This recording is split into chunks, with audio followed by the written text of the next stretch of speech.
तो कभी आपने सोचा कि जब हम इस पर्टिकुलर वायर को या हम इस पर्टिकुलर सॉकेट को या इस पर्टिकुलर प्लग को जब कहां पर लगा देते हैं, स्विच बोर्ड के अंदर लगा देते हैं, तो जो करंट है वो इन पर्टिकुलर एक्सटेंशन पॉइंट तक कैसे पहुंचता है। इस पर्टिकुलर वायर में ऐसा होता क्या है, जो ये पर्टिकुलर प्लग है ये करता क्या है, जो हमारे घर के अंदर मीटर रहता है वो हमें क्या प्रोवाइड करता है, और अगर हम बात करें ये पूरा का पूरा जो करंट है ये कैसे ट्रेवल करता है। आज इन्हीं सारी चीजों को हम आ गए हैं सॉल्व करने। मेरा नाम है अमन और आप देखना शुरू कर चुके हैं इलेक्ट्रिसिटी। आज हम ये जानने वाले हैं कि जो वायर रहते हैं इनके अंदर से जो करंट है ये पास कैसे करता है। आपने कई बार नोटिस किया होगा आपके घर में जो वोल्टेज ड्रॉप हो जाता है तो आपकी जो लाइट रहती है वो धीरे जलने लगती है, वोल्टेज हाई हो जाता है तो हमारे इंस्ट्रूमेंट खराब होने की दिक्कत आ सकती है। तो आज इन्हीं सारी चीजों को हम क्या करने वाले हैं, इस पर्टिकुलर लेक्चर में क्लियर करने वाले हैं। आपको आपकी कॉपी और पेन उठाकर बैठ जाना है ताकि हम उन सारे नोट्स को भी बना सके जो आपको एग्जाम में देखने को मिल जाते हैं। तो चलिए बगैर किसी देरी के करते हैं स्टार्ट। हाँ, तो जैसा कि अगर हम बात करें, हमने देखा जो पर्टिकुलर वायर है उसके अंदर क्या फ्लो करता है, करंट फ्लो करता है। तो पहले हमें पता रहना चाहिए कि करंट होता क्या है। इलेक्ट्रिक करंट है क्या?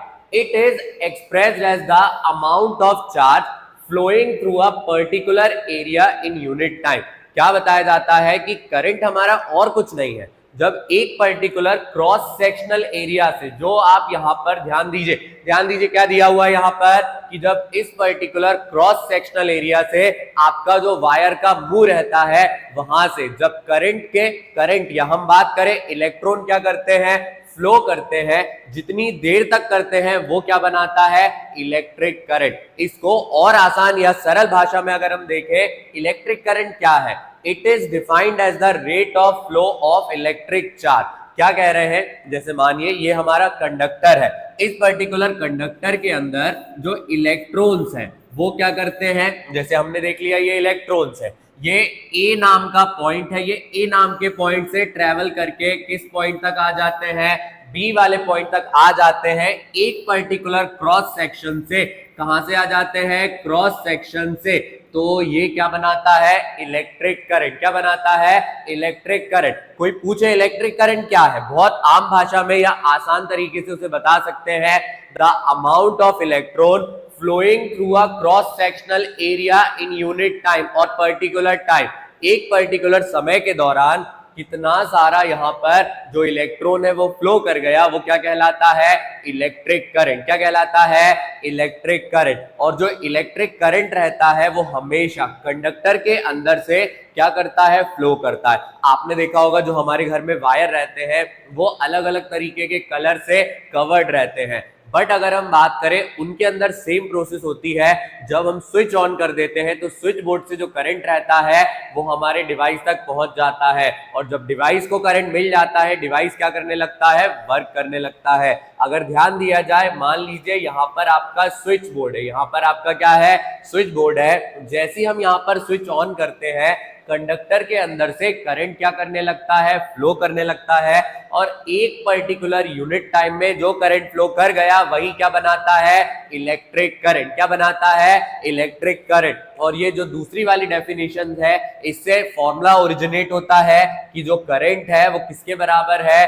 Charge flowing. चार्ज को हम किससे डिनोट करते हैं, क्यू से डिनोट करते हैं। और हमने पढ़ा rate of flow of charge, जहां पर भी रेट आ जाता है, रेट आने का मतलब है वहां पर टाइम की बात की गई है। किसकी बात की गई है, टाइम की बात की गई है। तो कितने देर में हमने क्या किया है, चार्ज को फ्लो करवाया है, वो क्या बनाता है, इलेक्ट्रिक करंट। करंट का क्या फॉर्मूला आया, I is equal to Q by T. क्या आ गया, I is equal to Q by T. आपका जो I है ये क्या रिप्रेजेंट करता है, इलेक्ट्रिक करंट। I क्या रिप्रेजेंट करता है, इलेक्ट्रिक करंट। और इलेक्ट्रिक करंट की जो SI यूनिट रहती है वो क्या रहती है, एम्पियर। क्या रहती है, एम्पियर। आप ध्यान देना, जब आप कभी सॉकेट खरीदने जाते हो तो आपका इलेक्ट्रीशियन आपको बताता है 3 एम्पियर वाला बल्ब लेकर आओ, या 3 एम्पियर वाला सॉकेट लेकर आओ, 5 एम्पियर वाला सॉकेट लेकर आओ, 15 एम्पियर वाला सॉकेट लेकर आओ।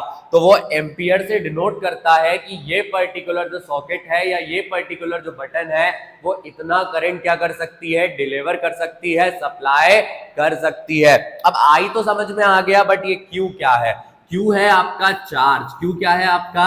चार्ज। यानी जितने ज्यादा इलेक्ट्रॉन ट्रेवल करेंगे उतना ज्यादा इलेक्ट्रिक करंट होगा, जितने कम इलेक्ट्रॉन ट्रेवल करेंगे उतना ही कम क्या रहने वाला है, इलेक्ट्रिक करंट रहने वाला है। और T4 हमें पता है, T4 क्या रहता है, टाइम रहता है। जैसे इलेक्ट्रिक करंट की ऐसा यूनिट तो क्या है, एम्पियर। जो Q रहता है, जो आपका चार्ज रहता है, इसकी ऐसा यूनिट क्या रहती है, कूलम। इसकी ऐसा यूनिट क्या रहती है, कूलम रहती है। तो अगर अब से आपसे कोई पूछे इलेक्ट्रिक करंट क्या है, तो आप बताएंगे कि वो पर्टिकुलर अमाउंट ऑफ चार्ज जो एक पर्टिकुलर क्रॉस सेक्शन से यूनिट टाइम में क्या कर गए हैं, फ्लो कर गए हैं, उन्हें हम क्या बोलते हैं, इलेक्ट्रिक करंट। क्या बोलते हैं, इलेक्ट्रिक करंट। अब अगर यहां पर ध्यान दिया जाए, जो इलेक्ट्रिक करंट है वो ट्रेवल कैसे करता है, वो फ्लो कैसे करता है, और सर्किट में हम इसे दिखाते कैसे? जैसे हमारे घर में तो हम डायरेक्ट फैन देखते हैं, स्विच बोर्ड देखते हैं, मीटर देखते हैं, बट इन एक्चुअल में अगर हम बात करें, जब रिप्रेजेंट करने की बात आती है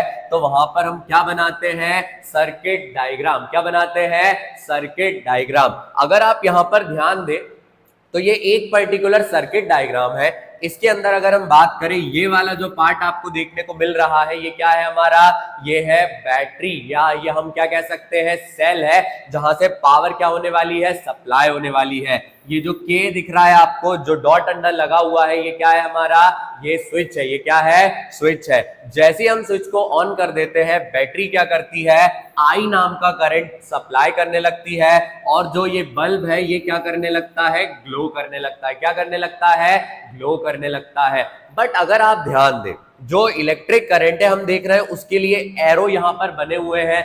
तो ये आता कैसे? तो इलेक्ट्रिक करंट के बारे में पढ़ना अगर हम वापस कंटिन्यू करें, the electric circuit are closed loop. जो इलेक्ट्रिक सर्किट रहती है क्या रहती है, क्लोज लूप रहती है, जहां से हम क्या देखते हैं, forms a network of electrical component where electrons are able to flow. तो ये वो पर्टिकुलर पाथ है जहां से सारे के सारे इलेक्ट्रॉन क्या करने वाले हैं, फ्लो करने वाले हैं। जैसे कंसीडर करिए, मैं एक इलेक्ट्रॉन हूं, अब मुझे क्या करा गया, स्विच ऑन करके सप्लाई करने के लिए बोल दिया गया। जैसी स्विच ऑन होती है, मैं क्या करता हूं, अपने पाथ में आगे बढ़ने लगता हूं, और ये जो पाथ रहता है हमेशा कैसा रहता है, क्लोज रहता है। आप ध्यान देना, हमेशा ये कैसा रहता है, क्लोज रहता है।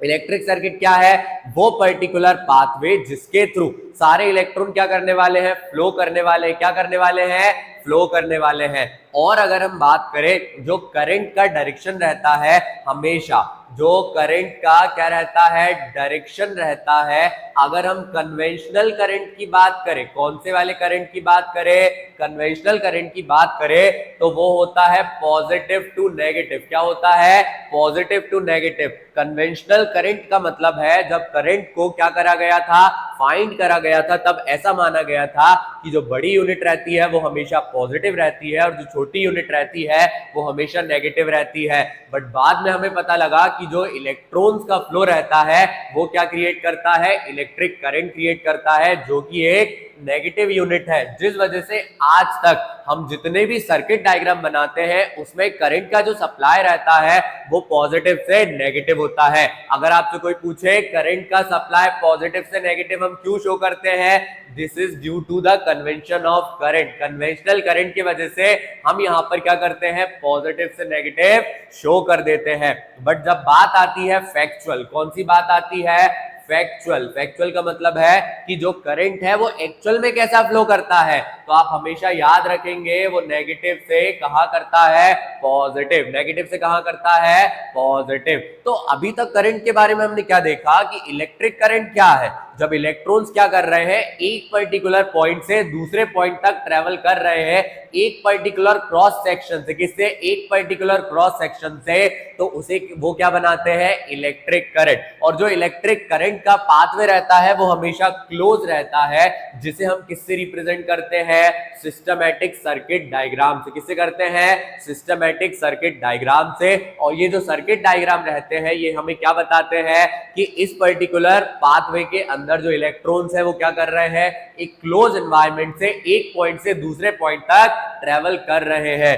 जहां पर बैटरी या सेल का काम क्या रहता है, पावर सप्लाई करना, इलेक्ट्रॉन्स को पुश देना कि वो क्या कर पाए, एक पर्टिकुलर डायरेक्शन में ट्रेवल कर पाए। क्या कर पाए, एक पर्टिकुलर डायरेक्शन में ट्रेवल कर पाए। चलिए आगे आ जाते हैं। अब आगे अगर हम बात करें, जो पहला वाला टॉपिक हमारा खत्म होता है, आपने एनसीईआरटी ध्यान से देखी होगी, फर्स्ट वाला पेज इंट्रोडक्शन का है, सेकंड पेज पे फॉर्मूले दिए हुए हैं, उससे दो ही तरीके के क्वेश्चन आपसे जनरली पूछे गए हैं। Define electric current. Electric current क्या है, पढ़कर आए हैं, it is the amount of charge flowing through a particular area in unit time.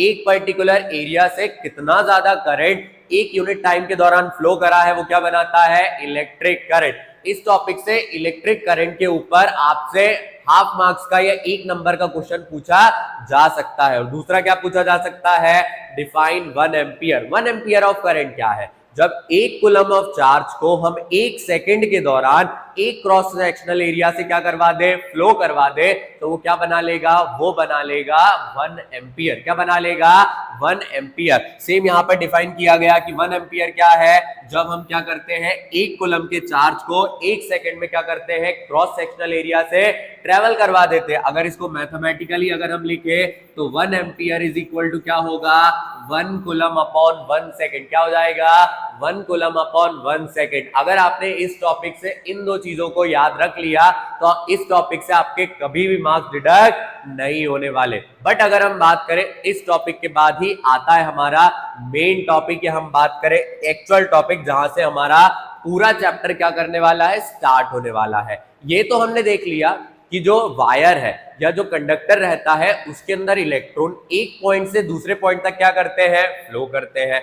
But याद करिए, जब हम वो सर्किट डायग्राम देख रहे थे तो हमने एक बात को वहां पर पढ़ा था कि जो ये पर्टिकुलर बैटरी है, ये हम बात करें, ये पर्टिकुलर जो सेल है ये क्या सप्लाई करता है, ऐसी पावर सप्लाई करता है कि इलेक्ट्रॉन यहां से स्टार्ट होता है और उड़ के कहां चला जाता है, दूसरी जगह पर चला जाता है। आप समझ जाइए, जैसे बैट्समैन क्या कर रहा है, क्रिकेट खेल रहा है, उसके पास बॉल आती है और जैसे ही वो सिक्सर हिट करता है तो जो बॉल रहती है वो पिच से कहां चली जाती है, ग्राउंड के बाहर चली जाती है। वैसे ही अगर हम बात करें, जो ये बैटरी रहती है, ये सर्किट के अंदर जितने भी इलेक्ट्रॉन हैं उनको धक्का देती है, धक्का देती है, धक्का देती है और बोलती है जल्दी यहां से निकलो और पूरे सर्किट के अंदर फ्लो करो, ताकि जो सर्किट के अंदर एलिमेंट्स लगे हुए हैं वो सारे के सारे क्या करने लगे, ग्लो करने लगे। क्या करने लगे, ग्लो करने लगे।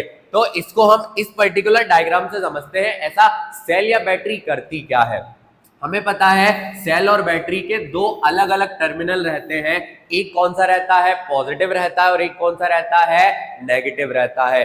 कभी भी ध्यान देना, जो पॉजिटिव टर्मिनल रहता है यहां पर जो इलेक्ट्रिक पोटेंशियल है वो कैसा रहता है, हाई रहता है, और जो नेगेटिव वाला टर्मिनल रहता है यहां पर इलेक्ट्रिक पोटेंशियल हमेशा कैसा रहता है, लो रहता है। बचपन से हम एक चीज पढ़ रहे हैं कि जो चीजें रहती है वो हमेशा हायर पोटेंशियल से कहां मूव करती हैं, लोअर पोटेंशियल की तरफ। आपने देखा होगा एक बड़ा वाला जो ड्रम है, नीला ड्रम मानकर चलो, जिसमें हो सकता है आपकी फील्डिंग भी सेट हो जाए, तो अगर हम बात करें वो नीले ड्रम के अंदर मान लो पूरा का पूरा पानी भरा हुआ है, it is filled with water. अगर हम उसको एक छोटे टंकी से कनेक्ट करें या एक पर्टिकुलर टैंक से कनेक्ट करें जिसके अंदर बिल्कुल पानी नहीं है, तो हम देखेंगे जो बड़े वाले ड्रम का पानी है वो धीरे धीरे धीरे धीरे करके कहां आने लगेगा, वो आने लगेगा लोअर पोटेंशियल, यानी हम क्या कह सकते हैं, वो आने लगेगा उस ड्रम में जिसके अंदर बिल्कुल भी पानी नहीं है। तो अगर आपसे कोई पूछे कि जो करंट है वो ट्रेवल कैसे करता है, तो हमेशा हम ध्यान रखेंगे कि जो हमारी सर्किट के अंदर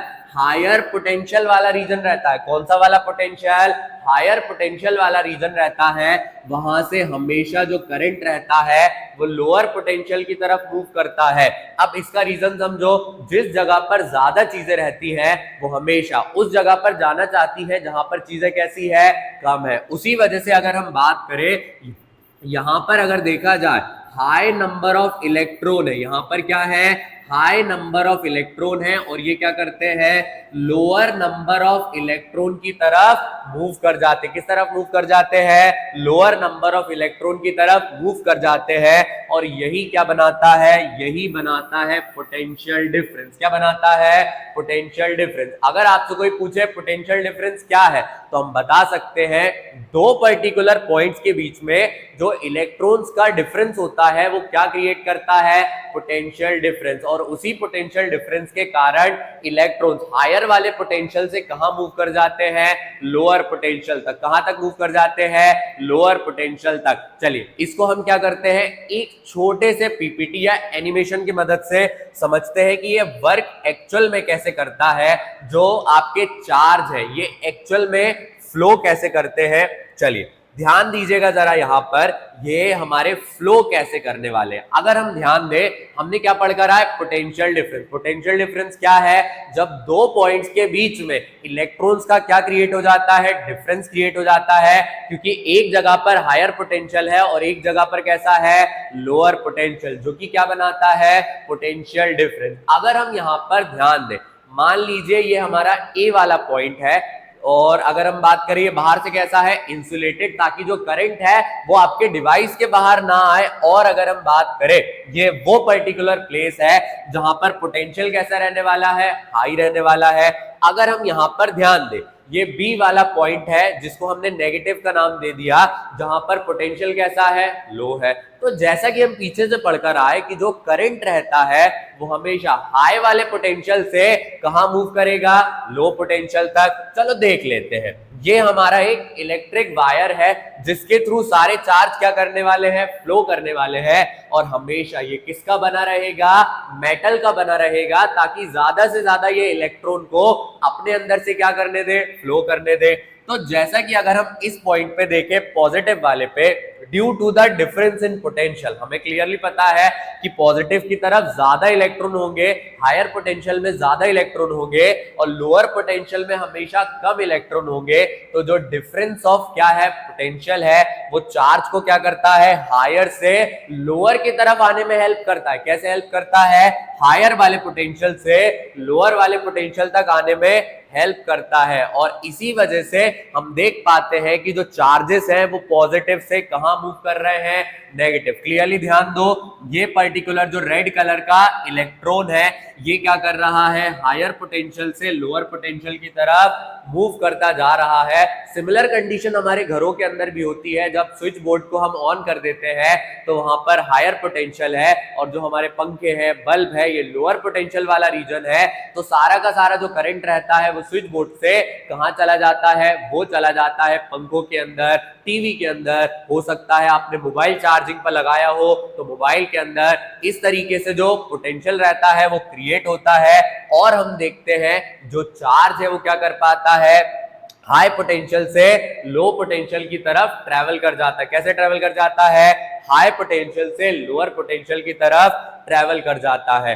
बट आपने लास्ट क्लास में एक बात पढ़ी होगी, जब हम क्या करते हैं, एक चीज को दूसरी जगह पहुंचाते हैं तो वहां पर होता है डिस्प्लेसमेंट। वहां पर क्या होता है? डिस्प्लेसमेंट। और कभी भी जो डिस्प्लेसमेंट है वो बगैर वर्क डन के नहीं हो सकता। तो जब कभी चार्जेस एक प्लेस से दूसरे प्लेस तक ट्रेवल करते हैं तो वहां पर क्या होता है? वर्क होता है। वहां पर क्या होता है? वर्क होता है। अब आप ये बताओ, जैसे मैं यहां पर खड़ा हुआ हूं, अगर मेरी बॉडी वर्क नहीं करेगी तो क्या मैं यहां पर आ पाऊंगा? नहीं आ पाऊंगा। अगर मैं यहां पर खड़ा हुआ हूं, मुझे यहां पर आपको कुछ एक्सप्लेन करना है, तो अनटिल एंड अनलेस मेरे पैर वहां पर मूव ना करे, मेरे पैर वर्क डन ना करे, क्या मैं यहां पर आ पाऊंगा? नहीं आ पाऊंगा। जिस वजह से हम कह सकते हैं इवन जो चार्ज रहते हैं उनको भी अगर हमें क्या करना है?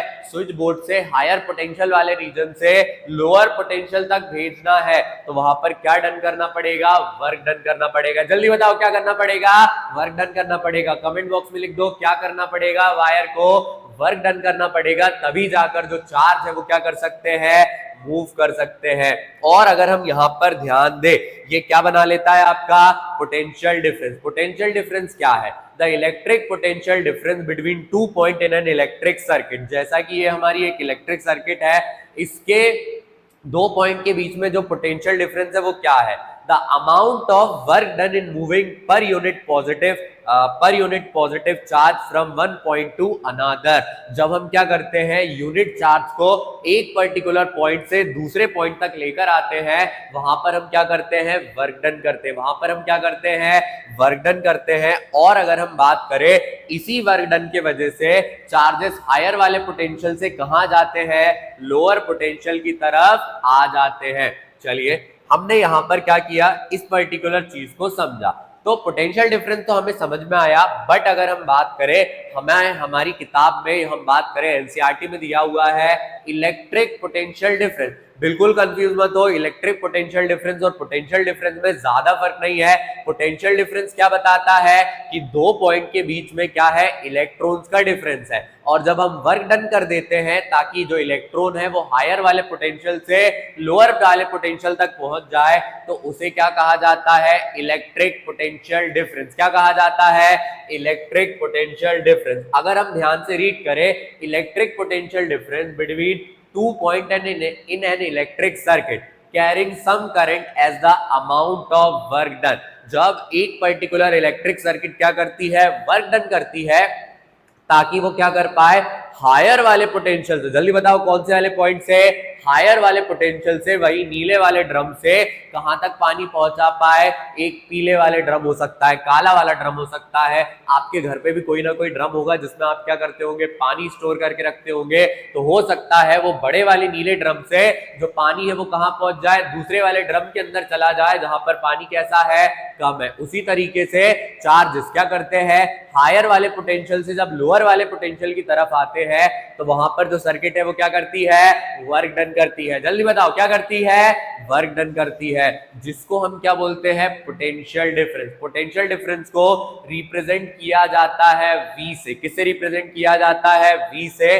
फॉर्मूला क्या आता है, work done upon charge. Work done upon क्या आ जाता है, चार्ज आ जाता है। इसकी SI यूनिट क्या है, वोल्ट है। SI यूनिट क्या है, वोल्ट है। और अगर आपको 1 वोल्ट का क्या करना है, पोटेंशियल डिफरेंस क्रिएट करना है, तो वहां पर आपको 1 जूल का वर्क डन करना पड़ेगा, ताकि जो 1 कूलम के चार्ज है वो क्या कर पाए, एक प्लेस से दूसरे प्लेस तक पहुंच पाए। और सिंपल भाषा में अगर हम देखें तो जो वोल्ट है ये क्या है, हमारा पोटेंशियल डिफरेंस। वोल्ट क्या है, हमारा पोटेंशियल डिफरेंस। तो जब भी वोल्टेज आपके घर में आता है, आपने देखा होगा ना, आपके घर में वोल्टेज ड्रॉप हो गया तो आपके डिवाइस कैसे चलने लगते हैं, स्लो चलने लगते हैं। अब जैसे कि मैं बताऊं, मेरे घर में थोड़े दिन पहले क्या हुआ था, अचानक से जो पावर सप्लाई था वो आना कम हो गया था। अब पावर सप्लाई आना कम हुआ तो हमने देखा कि सारे के सारे जो डिवाइस थे, पंखा बोलता मैं तो अब धीरे चलूंगा, चल मना रे चल मना, धीरे धीरे चल मना। तो वो बोलता है कि मैं तो स्लो चलूंगा। टीवी बोलती है मैं तो स्टार्ट ही नहीं होंगी, स्टार्ट ही नहीं हो सकती क्योंकि मुझे ज्यादा पोटेंशियल डिफरेंस की रिक्वायरमेंट है। तो जब कभी वोल्टेज गिरता है तो करंट भी गिर जाता है, और वोल्टेज बढ़ जाता है तो करंट भी क्या हो जाता है, बढ़ जाता है। मतलब जो वोल्टेज है ये क्या करता है, करंट को सप्लाई करने में हेल्प करता है। सर्किट के अंदर जितनी तेज अगर आपको करंट सप्लाई करना है तो वहां पर आपको किसकी रिक्वायरमेंट रहती है, वोल्ट की रिक्वायरमेंट रहती है, वोल्टेज की रिक्वायरमेंट रहती है। और ये वोल्टेज हमारा क्या है, पोटेंशियल डिफरेंस। जल्दी बताओ क्या है ये हमारा पोटेंशियल डिफरेंस। अब पोटेंशियल डिफरेंस करता क्या है, जैसे आपके पेरेंट क्या कर रहे हैं, बचपन में मान लीजिए आप छोटे बच्चे हैं, बिल्कुल आपको क्या कर दिया, जैसे मान लो ये आप है, ये बॉटल नहीं है, ये क्या है, आप है। और आपके पापा क्या करते हैं, आपको ऐसे उठाते हैं, ऐसे उठाते हैं, आगे पीछे करते हैं, आगे पीछे करते हैं। तो ये बताओ, अगर आपके पिताजी ने, आपकी मम्मी ने आपको यहां से उठाया है, तो क्या यहां से आप डायरेक्टली यहां अपने आप आ सकते हैं, नहीं आ सकते। वहां पर आपके पेरेंट्स उनके हाथों से, उनकी मस्कुलर फोर्स से क्या करेंगे, वर्क डन करेंगे। वैसी जो कंपोनेंट रहता है, इलेक्ट्रिक सर्किट रहती है, वो क्या करती है, हायर वाले पोटेंशियल से लोअर वाले पोटेंशियल तक लाने के लिए जो वर्क डन करती है उसे हम क्या बोलते हैं, पोटेंशियल डिफरेंस। जल्दी बताओ क्या बोलते हैं, पोटेंशियल डिफरेंस। तो पोटेंशियल डिफरेंस का वहीं से फॉर्मूला क्या आया,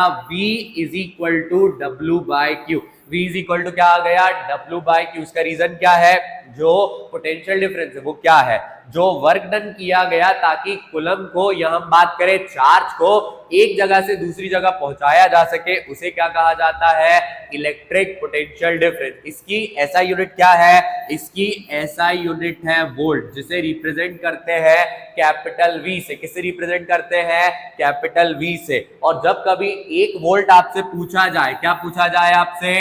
1 वोल्ट अगर आपसे पूछा जाए कि 1 वोल्ट बताइए कि 1 वोल्ट क्या है, तो आप कैसे रिप्रेजेंट करेंगे कि जो 1 वोल्ट का पोटेंशियल डिफरेंस रहता है वो जब क्रिएट होता है तब हमने क्या किया है? 1 जूल का वर्क डन किया है ताकि हम क्या कर पाए? 1 कूलम के चार्ज को एक पॉइंट से दूसरे पॉइंट तक पहुंचा सके। तो यहीं पर जो हमारा पोटेंशियल डिफरेंस वाला मामला था ये क्लियर हो जाता है। ये बहुत ज्यादा इंपॉर्टेंट है क्योंकि पूरे चैप्टर में पोटेंशियल डिफरेंस का हम भर भर के इस्तेमाल करने वाले हैं। हर जगह पर अगर हम देखें जो पोटेंशियल डिफरेंस आएगा और पार्टी मार के बैठ जाएगा कि भैया मैं तो यहां से जाने वाला नहीं हूं, आपको क्या करना पड़ेगा? मुझे हर फॉर्मूले में, हर क्वेश्चन में देखना पड़ेगा। और ज्यादातर क्वेश्चन में हम देखेंगे कि बगैर पोटेंशियल डिफरेंस हमारा क्वेश्चन सॉल्व नहीं हो पाता है। चलिए आगे बढ़ते हैं। आगे अगर हम बात करें, आ जाता है इलेक्ट्रिक सर्किट के अंदर जो अलग अलग तरीके के डिवाइस हैं वो काम कैसे करते हैं। अगर हम बात करें जो हमारा घर रहता है उसमें तो पंखा आ जाता है, बल्ब आ जाता है, बट जब उसका फिगर बनाया जाना है तो क्या उसको पंखा पूरा बना के, बल्ब पूरा बना के, इतना बड़ा टीवी बना के हम दिखा सकते हैं क्या? नहीं दिखा सकते। वहां पर कुछ सिंबल रहते हैं जिनके बारे में आपको ध्यान रहना चाहिए। अगर हम यहाँ पर नोट करें क्या सिंबल दिया हुआ है, अगर आपको इलेक्ट्रिक सेल बनाना है तो आपने देखा एक पॉजिटिव एंड आ गया, क्या आ गया? नेगेटिव एंड आ गया, दैट्स इट, ये सेल है। बट जब बैटरी आ जाती है तो जो सेल रहता है वो सिंगल वाला था, बट यहाँ पर कंपोनेंट हो जाते हैं, बहुत सारे जो डिवाइसेस रहते हैं वो बढ़ जाते हैं। तो ये देखो पॉजिटिव नेगेटिव, इस तरीके से ये क्या हो जाता है? बढ़ जाता है। प्लग की बात की जाए, ये वो पर्टिकुलर स्विच है जो कैसी है? जो ऑफ है। ये कैसी है? ऑफ है। जब स्विच ऑफ रहती है तो जो हमारा क्या रहता है? ब्रैकेट रहता है, उसको हम खाली छोड़ देते हैं। जब स्विच बंद रहती है तो उसके अंदर हम क्या लगा देते हैं? डॉट लगा देते हैं। तो स्विच कैसी हो जाती है? ऑन हो जाती है। जब वायर ज्वाइन किया जाता है, हमारे घर में तो हम टेप लपेट के क्या कर देते हैं? उसको रख देते हैं। बट जब उसको शो किया जाता है तो कैसे किया जाता है? एक वायर जा रहा था, दूसरा वायर आया और उसके बीच में हमने क्या लगा दिया? एक जॉइंट लगा दिया। तो ये जॉइंट वाले वायर का है। हमारे घर में वायर एक दूसरे को कैसी क्रॉस कर जाते हैं, बट वायर को अगर आपको सर्किट में क्रॉस करवाना है तो आपको एक सीधा वायर लेना पड़ेगा, एक इस तरीके से उसको घुमाकर दिखाना पड़ेगा।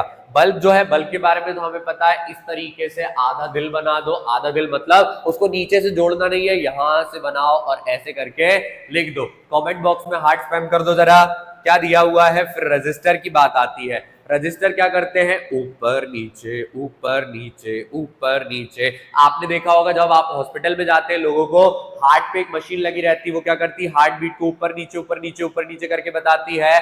उसी तरीके से यहाँ पर हम क्या बता सकते हैं? रेजिस्टेंस।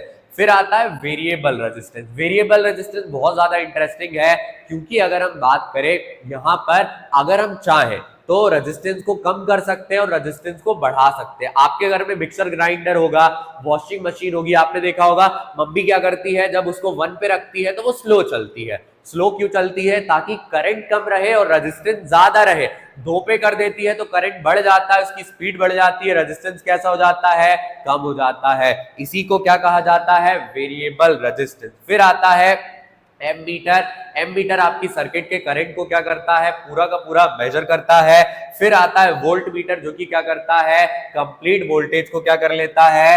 मेजर कर लेता है। क्या कर लेता है? कंप्लीट वोल्टेज को मेजर कर लेता है। चलिए आ जाते हैं अगले वाले टॉपिक पर।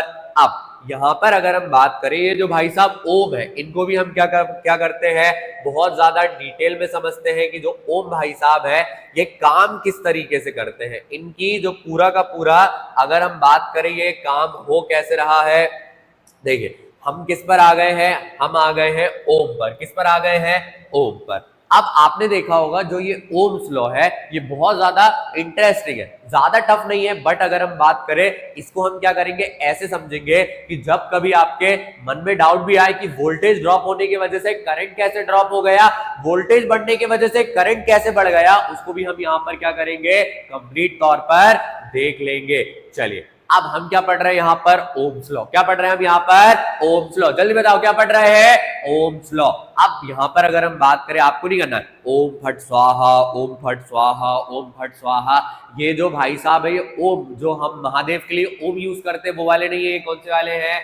OHM वाले। कौन से वाले ओम है? OHM वाले हैं। अगर हम बात करें ये जो ओम्स लॉ है ये किसने दिया था? ये गोरे गोरे भाई साहब जिनका नाम क्या है? जॉर्ज साइमन ओम। ये जॉर्ज साइमन ओम है जिन्होंने हमें ओम्स लॉ के बारे में बताकर गए। It gives relation between two electric quantities. अब एक्चुअल में जो ओम्स लॉ है इसका काम क्या है? ये दो अलग अलग इलेक्ट्रिसिटी की जो यूनिट है, फिजिकल यूनिट है, उनके बीच में क्या करता है? एक रिलेशनशिप को क्या करता है? बिल्ड करता है। क्या करता है? एक रिलेशनशिप को बिल्ड करता है। जैसे आप ध्यान से इस पर्टिकुलर डायग्राम को समझना, हमने कितनी बैटरी लगाई है, कितना सेल लगाया है? एक सेल लगाया है। जब एक सेल लगाया तो यहां पर जब हम करंट को सप्लाई कर रहे हैं, देखो करंट सप्लाई हुआ, जो बल्ब है वो क्या करने लगा? थोड़ा सा ग्लो होने लगा। कैसा ग्लो होने लगा? बिल्कुल थोड़ा सा ग्लो होने लगा। बट अगर हम बात करें, जैसे ही हम यहां पर एक सेल की जगह कितने सेल कर देंगे? दो सेल कर देंगे। तो आप ध्यान दो, जैसे ही यहां पर दो सेल हो जाते हैं, जो करंट का सप्लाई है वो थोड़ा सा क्या हो जाएगा? बढ़ जाएगा। और करंट का सप्लाई बढ़ने की वजह से बल्ब का ग्लो, देखो बल्ब का ग्लो क्या हो गया? बढ़ गया। बिल्कुल ऐसे समझो, आपने थोड़ी सी क्रीम लगाई थी तो आपका चेहरा कम ग्लो कर रहा था, बट अब आपने क्या कर लिया? थोड़ी ज्यादा क्रीम लगा ली तो आपका चेहरा और ज्यादा क्या कर रहा है? ग्लो कर रहा है। वैसे ही सर्किट के साथ होता है, अगर आपने वोल्टेज कम दिया है तो उसका ग्लो कैसा रहेगा? कम। वोल्टेज बढ़ा दिया तो ग्लो कैसा हो गया? बढ़ गया। और मान लो अब आप क्या करना चाहते हैं? और ज्यादा पावर सप्लाई बढ़ाना चाहते हैं, तो आपने और ज्यादा पावर सप्लाई बढ़ाने के लिए एक और बैटरी या एक और सेल को कनेक्ट कर दिया। जब एक और सेल कनेक्ट होगा तो करंट का सप्लाई बढ़ जाएगा और बल्ब, देखो अब बल्ब ने बोला मैं इतना ग्लो करूंगा, पूरे शहर को जगमग कर दूंगा। क्या कर दूंगा? पूरे शहर को जगमग कर दूंगा। तो ये बल्ब कह रहा है अब तो पूरा शहर क्या होने वाला है? जगमग होने वाला है। अब यहां अगर ध्यान दिया जाए, ये ओम्स लॉ बताता क्या है? It states that the current flowing through a metallic conductor is directly proportional to the potential difference across its end.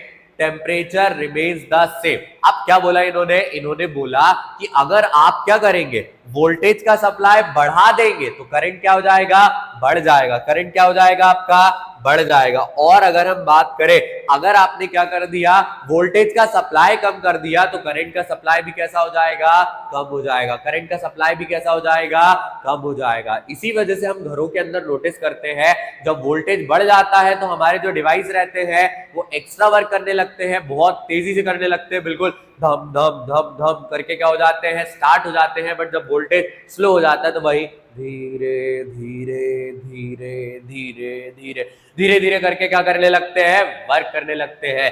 अब यहां पर और देखा जाए क्या बताया जाता है हमें यहाँ पर, कि जो ओम्स लॉ रहता है वो कुछ चीजों पर डिपेंड करता है। सबसे पहली बात आ जाती है लेंथ। क्या आ जाती है?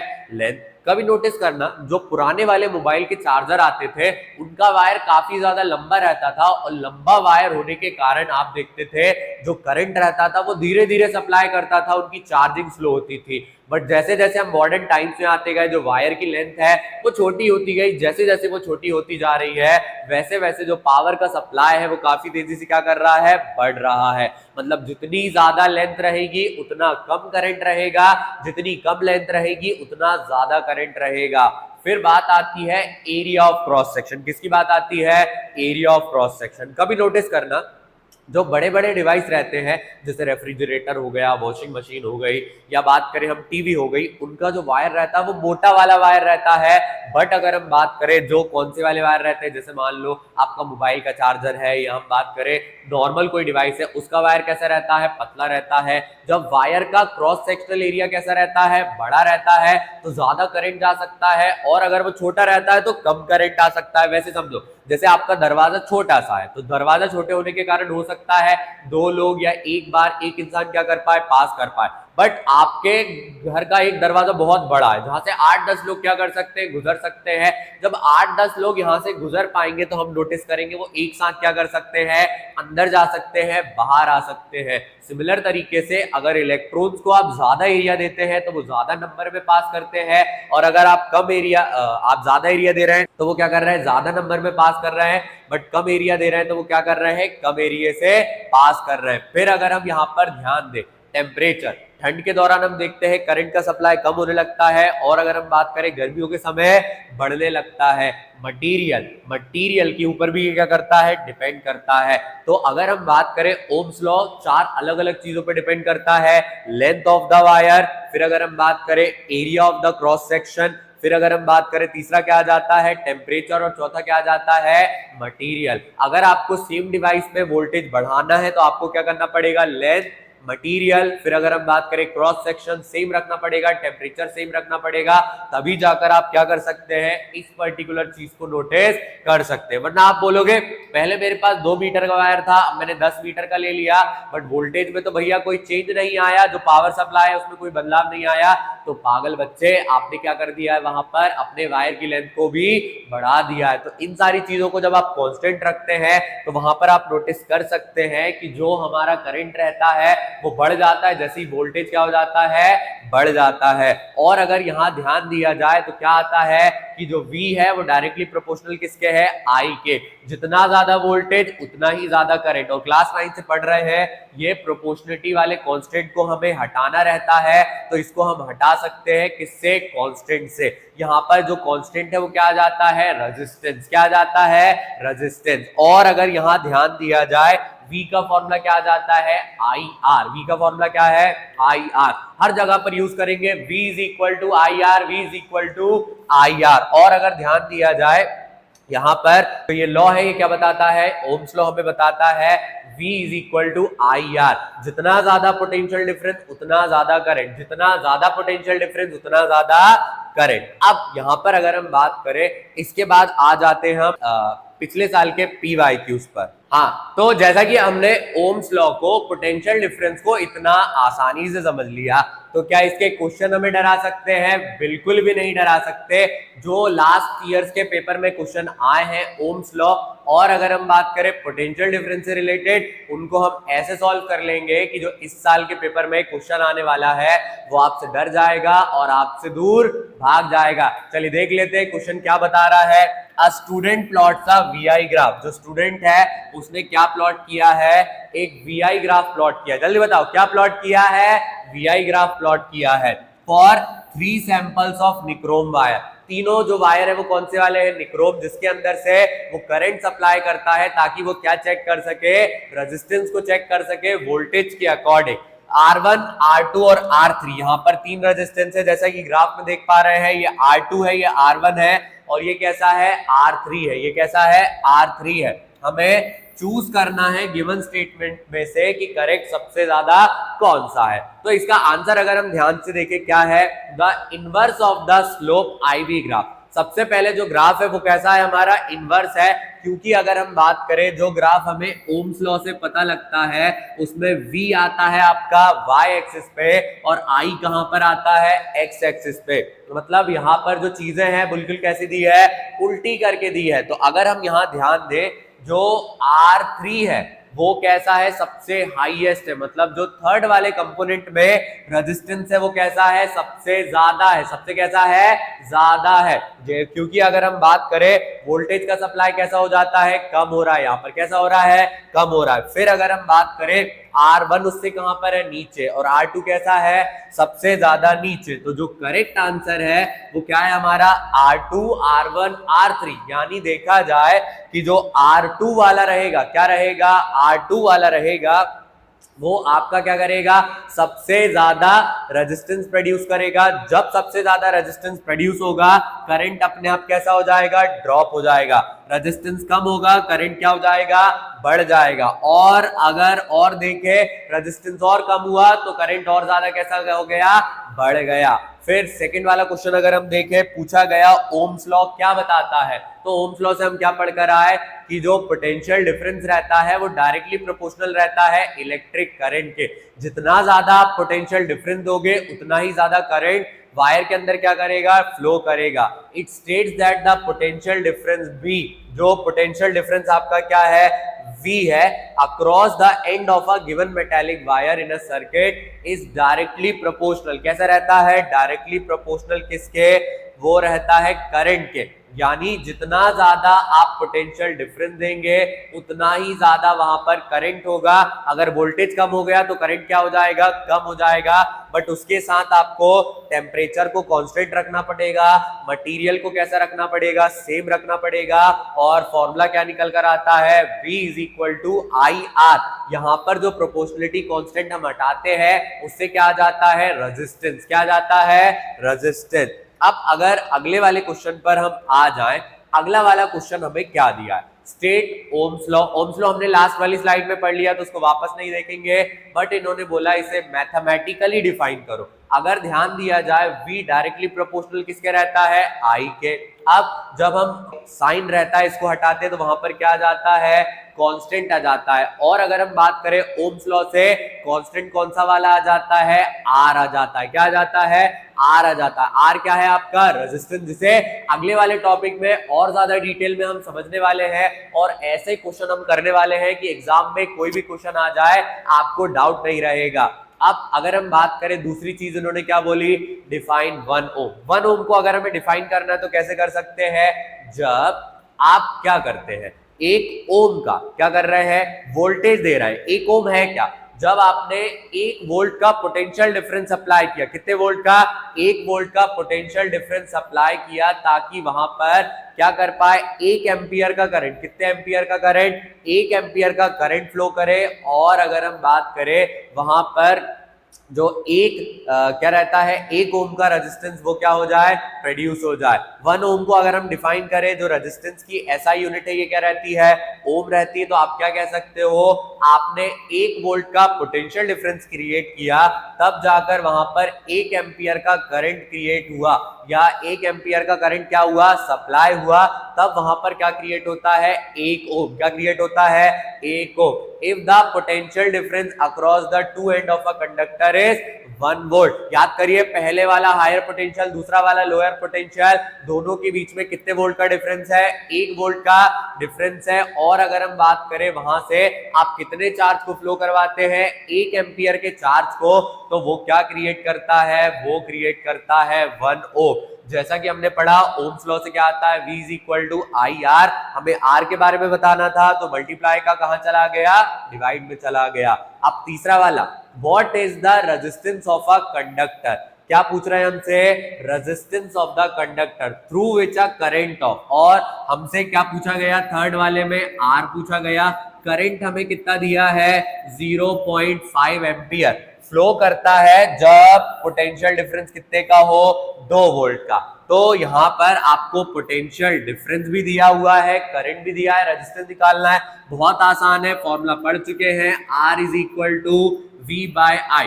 V की जगह 2 आ गया, I की जगह कितना है, 0.5। पॉइंट हटाएंगे ऊपर क्या आ जाएगा, 0 आ जाएगा। 20/5, 5 1 जा 5 4 जा, तो कितने ओम का रेजिस्टेंस प्रोड्यूस होता है, 4 ओम का। कितने ओम का होता है जल्दी बताओ, 4 ओम का।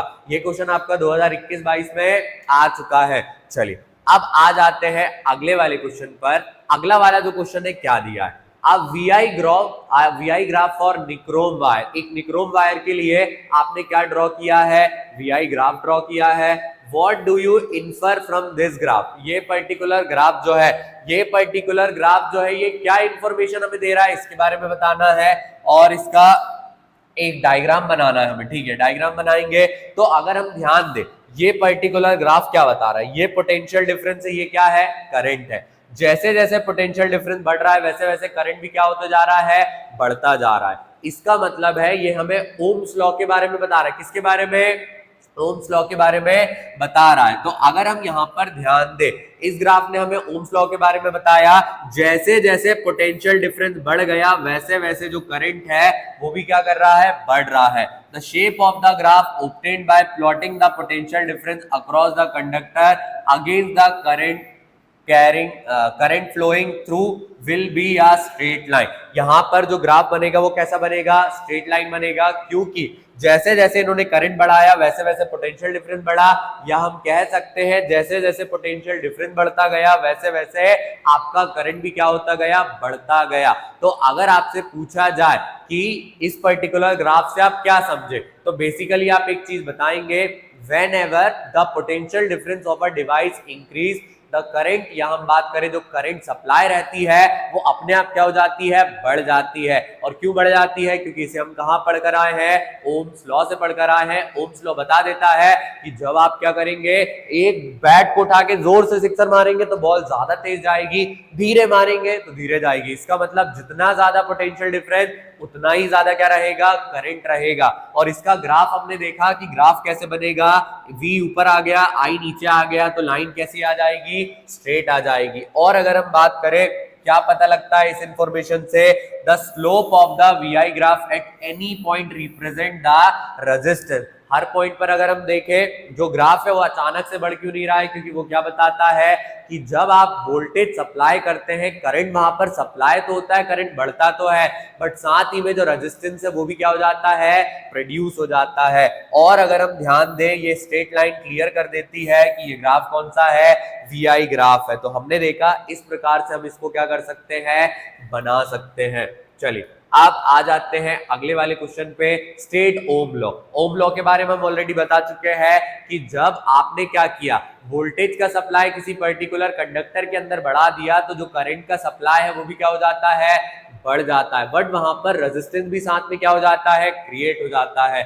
आपको एक लेबल्ड सर्किट डायग्राम बनाना है, तो इस वाले क्वेश्चन में देखो ये पर्टिकुलर जो सर्किट डायग्राम हमने बनाया एग्जैक्ट हम यहाँ पर क्या कर सकते हैं, बना सकते हैं। अगर इसको हम ग्राफ पर बनाएं तो जो मेटालिक कंडक्टर है उसके अंदर ये किस तरीके से कर्व बनेगा, तो हमने पढ़ चुके हैं, अगर ये V है और ये क्या है, I है, ये V है और ये I है, जैसे जैसे पोटेंशियल डिफरेंस बढ़ता है वैसे वैसे हमारा करंट भी क्या हो जाता है, बढ़ जाता है। तो ये क्या बनती है, स्ट्रेट लाइन। ग्राफ पर हमेशा कौन सी लाइन बनती है, स्ट्रेट लाइन बन जाती है। और इससे आप रेजिस्टेंस निकाल सकते हैं, बिल्कुल निकाल सकते हैं। अगर हम क्या करें, यहाँ पर V नोट कर ले, यहाँ पर I नोट कर ले, तो R is equal to V by I का फॉर्मूला लगा सकते हैं और क्या निकाल सकते हैं, करंट को हम यहाँ पर निकाल सकते हैं।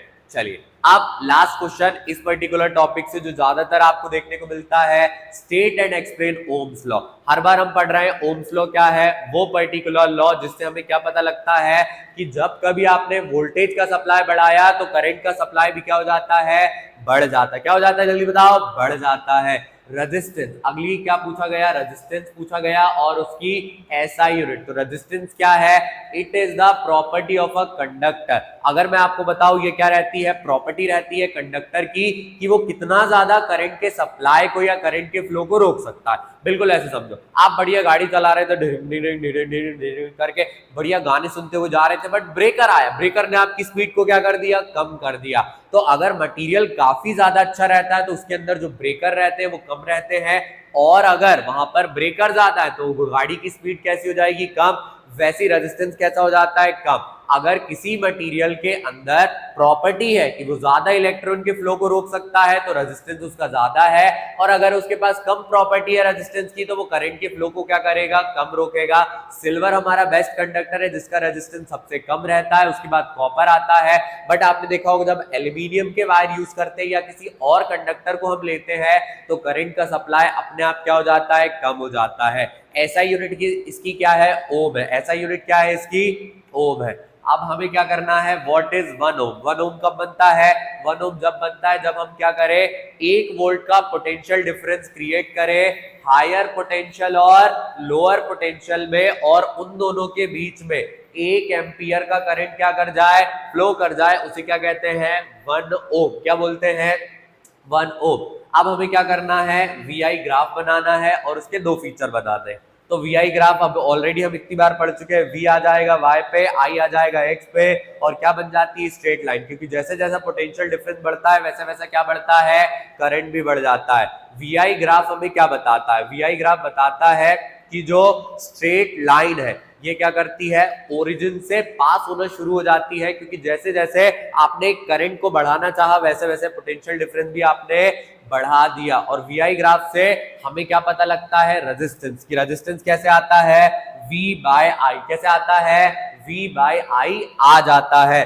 तो इस तरीके के क्वेश्चन आपको इस पर्टिकुलर टॉपिक से देखने के लिए मिल सकते हैं। तो जैसा कि अब हम आ गए हैं रेजिस्टेंस पर, किस पर आ गए हैं, रेजिस्टेंस पर। अब पहले आप इसको समझो कि ये रेजिस्टेंस क्या है, फिर इसके बाद हम देखते हैं पीपीटी हमसे क्या कहती है।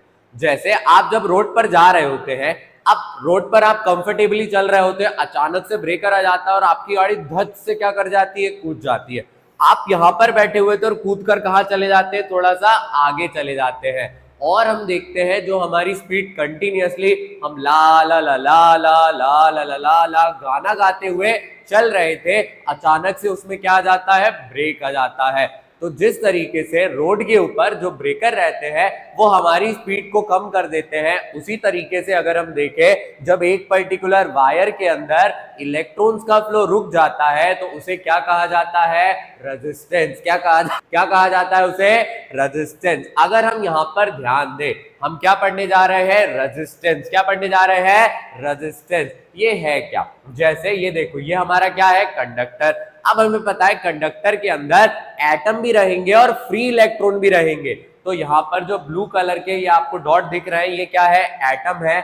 और अगर हम बात करें जो ये इलेक्ट्रॉन है, ये कैसे है, ये फ्री है। ये कौन से इलेक्ट्रॉन है, फ्री इलेक्ट्रॉन है।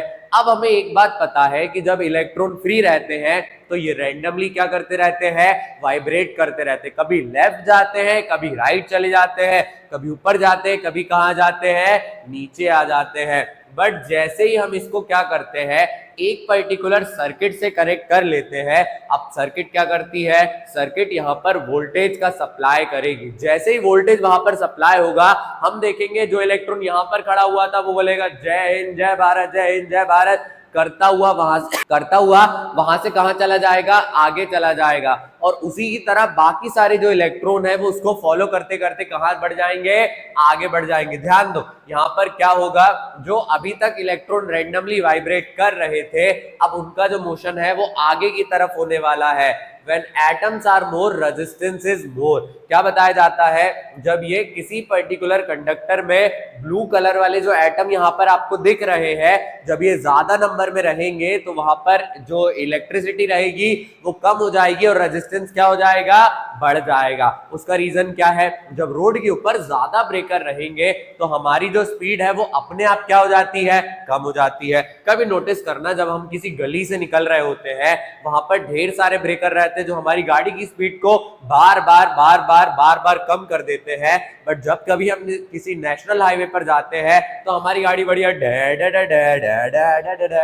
करती हुई क्या कर जाती है, आगे चली जाती है और हम मस्त ने एंजॉय करते हुए आगे चले जाते हैं। तो सिमिलर यहाँ पर होता है, अगर ज्यादा नंबर में एटम है, यहाँ पर ज्यादा नंबर में क्या है, यहाँ पर एटम है, तो हमें क्या देखने को मिलेगा कि रेजिस्टेंस भी कैसा होगा, ज्यादा होगा। रेजिस्टेंस भी कैसा होगा, ज्यादा होगा।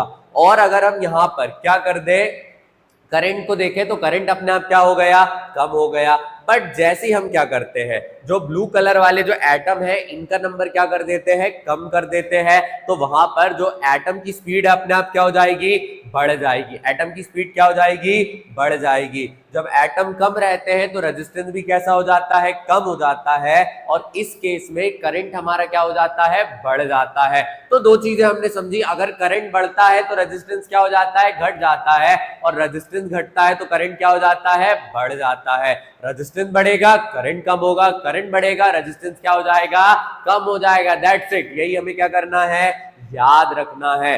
The property of a conductor, ये क्या रहती है हमारे कंडक्टर की property, which it opposes the flow of current. Basically ये क्या करता है, करंट के फ्लो को अपोज करता है। कभी ध्यान देना, जो हमारी आयरन रहती है वो काफी ज्यादा जल्दी क्या कर जाती है, गर्म हो जाती है। बट मोबाइल को हम बहुत देर तक चलाते हैं, गर्म नहीं होता। लैपटॉप को बहुत देर तक चलाते हैं, गर्म नहीं होता है।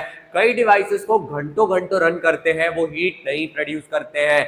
उन सभी का मेन रीजन रहता है रेजिस्टेंस। जिसका रेजिस्टेंस ज्यादा रहता है वो क्या करता है, ज्यादा तेजी से गर्म होने लगता है। जिसका रेजिस्टेंस कम रहता है वो बहुत धीरे गर्म होता है। कहना क्या चाह रहा हूं मैं कहना चाह रहा हूं जब कम करंट फ्लो करता है, तो उसका रीजन रेजिस्टेंस है, और जब ज्यादा करंट फ्लो करता है तो उसका रीजन भी क्या है, रेजिस्टेंस। बट होता क्या है, करंट ज्यादा तो रेजिस्टेंस कम, करंट कम तो रेजिस्टेंस कैसा हो जाता है, ज्यादा हो जाता है। रेजिस्टेंस क्या है, प्रॉपर्टी है कंडक्टर की कि कितना ज्यादा वो करंट के फ्लो को क्या कर सकता है, रोक सकता है। जितनी देर तक, जितने ज्यादा समय तक वो रोकता है, उतना ज्यादा वो क्या करता है, रेजिस्टेंस को प्रोड्यूस करता है। अगर हम यहां पर देखें the SI unit of resistance is ohm. जैसे हम ओम्स लॉ से पढ़कर ही आए हैं कि जो रेजिस्टेंस रहता है उसकी एसआई यूनिट क्या रहती है, ओम रहती है। और इसका फॉर्मूला क्या रहता है, V बाय आई। क्या फॉर्मूला रहता है, V बाय आई रहता है। और अगर आपको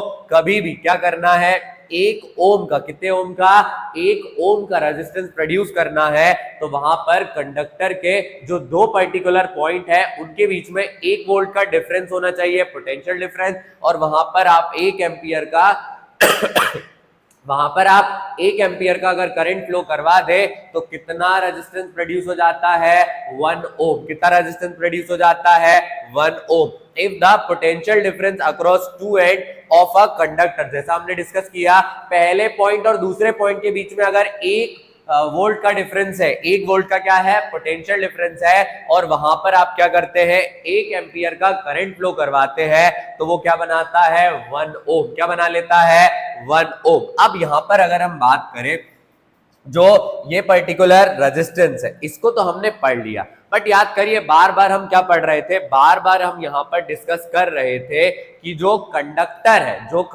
है, आयरन के बारे में पढ़ा, लैपटॉप के बारे में पढ़ा, अदर डिवाइसेस के बारे में देखा, कोई बहुत ज्यादा गर्म हो रहा है, कोई बहुत ज्यादा कम गर्म हो रहा है। तो जो कंडक्टर का रेजिस्टेंस है वो डिपेंड करता है मटेरियल पर। किस पर डिपेंड करता है, मटेरियल पर। जैसे आपने अच्छे कपड़े पहने हैं तो वहां पर आप ज्यादा बेटर दिखाई देते हैं, वैसे ही अगर हम बात करें, हमने अगर एक बेटर तरीके का कंडक्टर इस्तेमाल किया है तो उसके अंदर करंट की फ्लोइंग भी उतनी ही ज्यादा अच्छी रहेगी। क्या समझे आप, जितना ज्यादा अच्छा कंडक्टर उतना कम रेजिस्टेंस और उतना ज्यादा करंट, जितना बेकार कंडक्टर उतना ज्यादा रेजिस्टेंस और उतना ही कम करंट। तो ये क्या रहता है, इसे हम कहते हैं रेजिस्टिविटी। अगर आपसे कोई पूछे रेजिस्टिविटी क्या है, it is basically the material.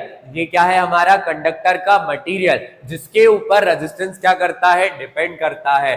The resistance of a conductor, किसी कंडक्टर का जो रेजिस्टेंस है, is directly proportional to its length. ये किस पे डिपेंड करता है, लेंथ पे। इनवर्सली किसके प्रोपोर्शनल है, एरिया ऑफ क्रॉस सेक्शन। यानी क्या कह रहे हैं, जो रेजिस्टेंस है, क्या है हमारा रेजिस्टेंस है, वो डायरेक्टली प्रोपोर्शनल है किसके, लेंथ के। जितनी ज्यादा लेंथ उतना ज्यादा रेजिस्टेंस, जितनी कम लेंथ उतना कम रेजिस्टेंस, बट इनवर्सली प्रोपोर्शनल किसके है, एरिया के। आपने बड़ा वाला कंडक्टर, मतलब जिसका फेज बड़ा है, उसको लगाया तो करंट ज्यादा पास कर पाएगा, छोटा वाला लगाया तो करंट अपने आप क्या हो जाएगा, कम हो जाएगा। जल्दी बताओ क्या हो जाएगा, कम हो जाएगा। और इसी पर्टिकुलर प्रोपोर्शन वाले साइन को हटाने के लिए जो पर्टिकुलर कांस्टेंट हम यूज करते हैं वो हमारा क्या है, रेजिस्टिविटी। क्या है हमारा, रेजिस्टिविटी। तो रेजिस्टिविटी क्या है, it is the nature of a material, it is the nature of a material, जिसके वजह से हमारा कंडक्टर क्या कर रहा है, बन रहा है। जैसे मानो आप बढ़िया बढ़िया समोसे खा रहे हो, जाके एक दुकान पे गए, आपने बढ़िया समोसे खाए, बट आपको अगर किसी अच्छे स्टोर पर ले जाएं, वहां जाकर आप समोसे खाएं,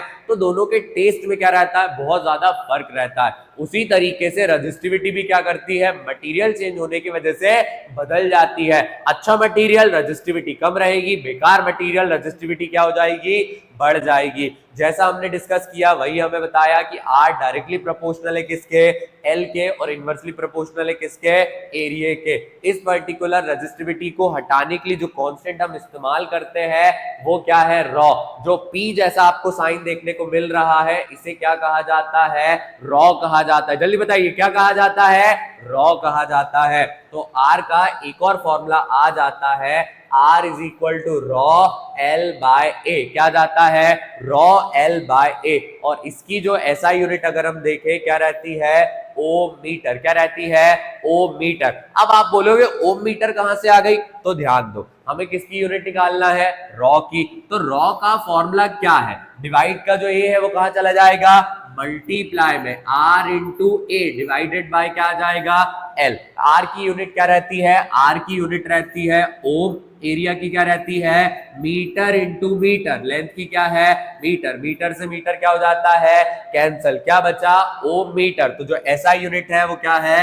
ओम मीटर। क्या है SI यूनिट? ओम मीटर। अगर आपसे कोई पूछे रेजिस्टिविटी क्या है?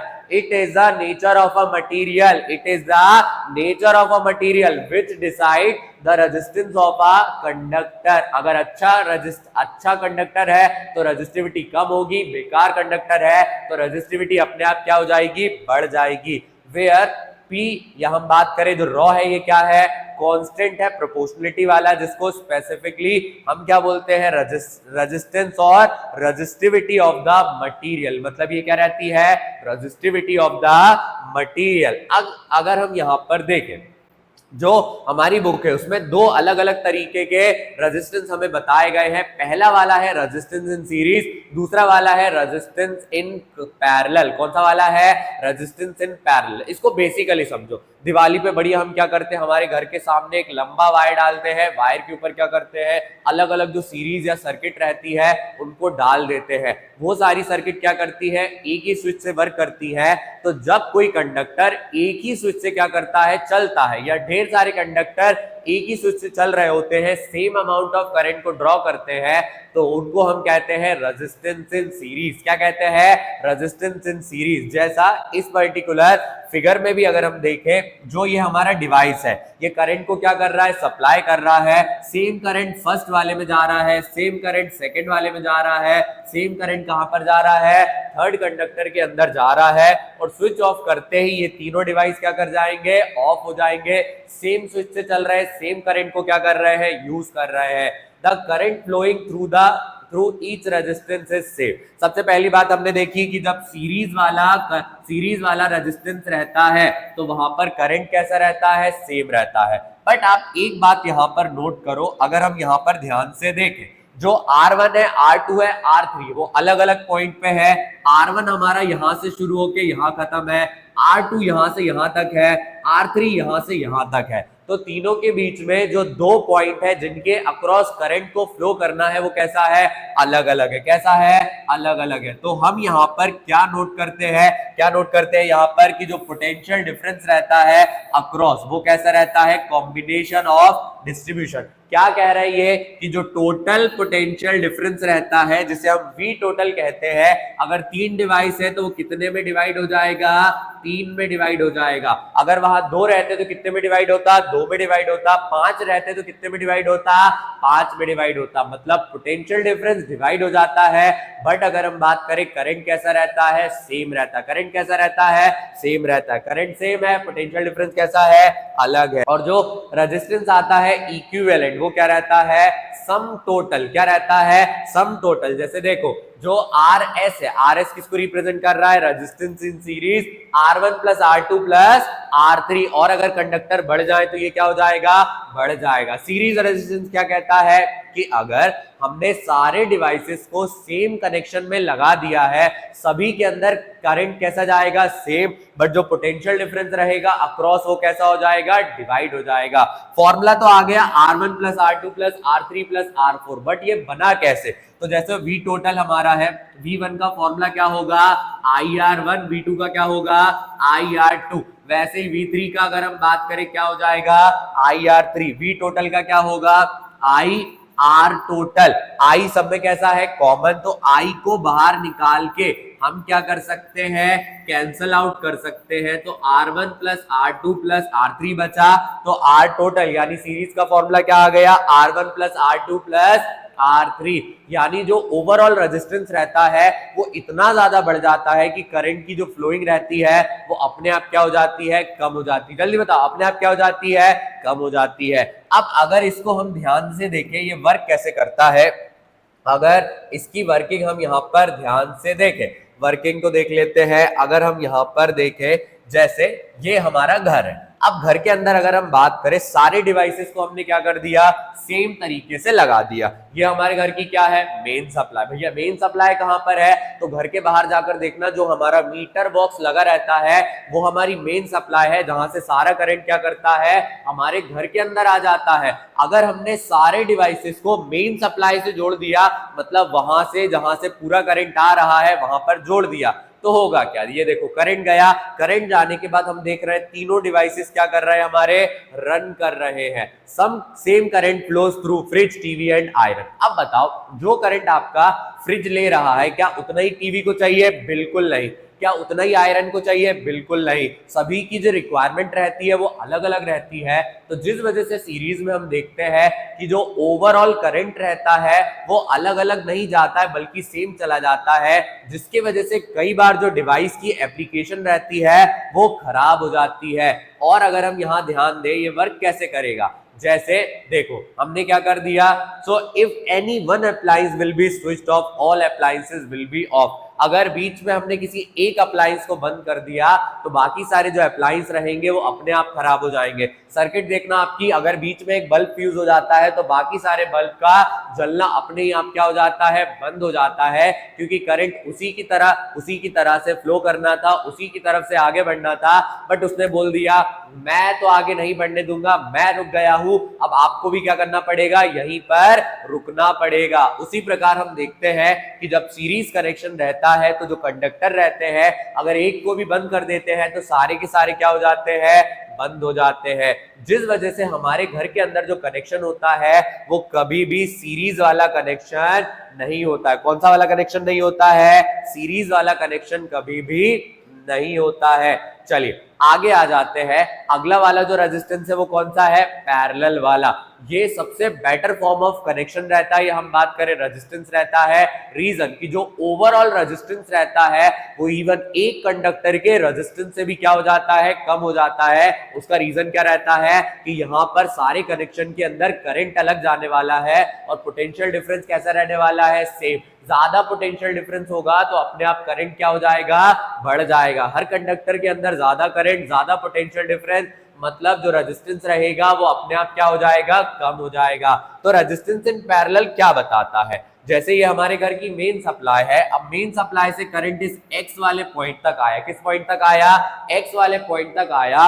बट यहां पर आकर वो क्या कर जाएगा, नंबर 1 के हिसाब से अलग डिवाइड होगा, नंबर 2 के हिसाब से अलग डिवाइड होगा, नंबर 3 के हिसाब से अलग डिवाइड हो जाएगा। आपने देखा हमारे घर में अलग अलग स्विच रहती है, पंखे की अलग, टीवी की अलग, रेफ्रिजरेटर की अलग रहती है। उसका रीजन रहता है कि सभी को हमने पैरेलली कनेक्ट किया है, जिसको जिस हिसाब से करंट की रिक्वायरमेंट है उस हिसाब से हम करंट उसको सप्लाई कर देते हैं। जैसे मान लो आपके घर में 5 बच्चे, एक बहुत छोटा बच्चा है, छोटे बच्चे को क्या क्या कहते हैं, फैमिली पैक वाली आइसक्रीम ला के खिलाएंगे? बिल्कुल नहीं। क्या वो अकेले खत्म कर पाएगा? नहीं कर पाएगा। बट वहीं पर हमने क्या मान लिया, 2 बच्चे बैठे हुए जो काफी ज्यादा बड़े हैं, तो उनके लिए आप एक छोटी सी डब्बी वाली आइसक्रीम लाके उनको खिला सकते हैं? बिल्कुल नहीं। कैसी बात कर रहा हूं, बड़ी वाली आइसक्रीम लाके देनी पड़ेगी और बड़ी वाली आइसक्रीम उन्हें खिलानी पड़ेगी। और मान लो आप 5-6 लोगों का ग्रुप बैठा हुआ है, बड़ी आपने बोला आज तो हम एंजॉय करेंगे, आज तो हम डांस करेंगे, आज तो हम पार्टी करेंगे, तो क्या वहां पर छोटी छोटी डब्बी लाकर आपकी रिक्वायरमेंट फुल की जा सकती है?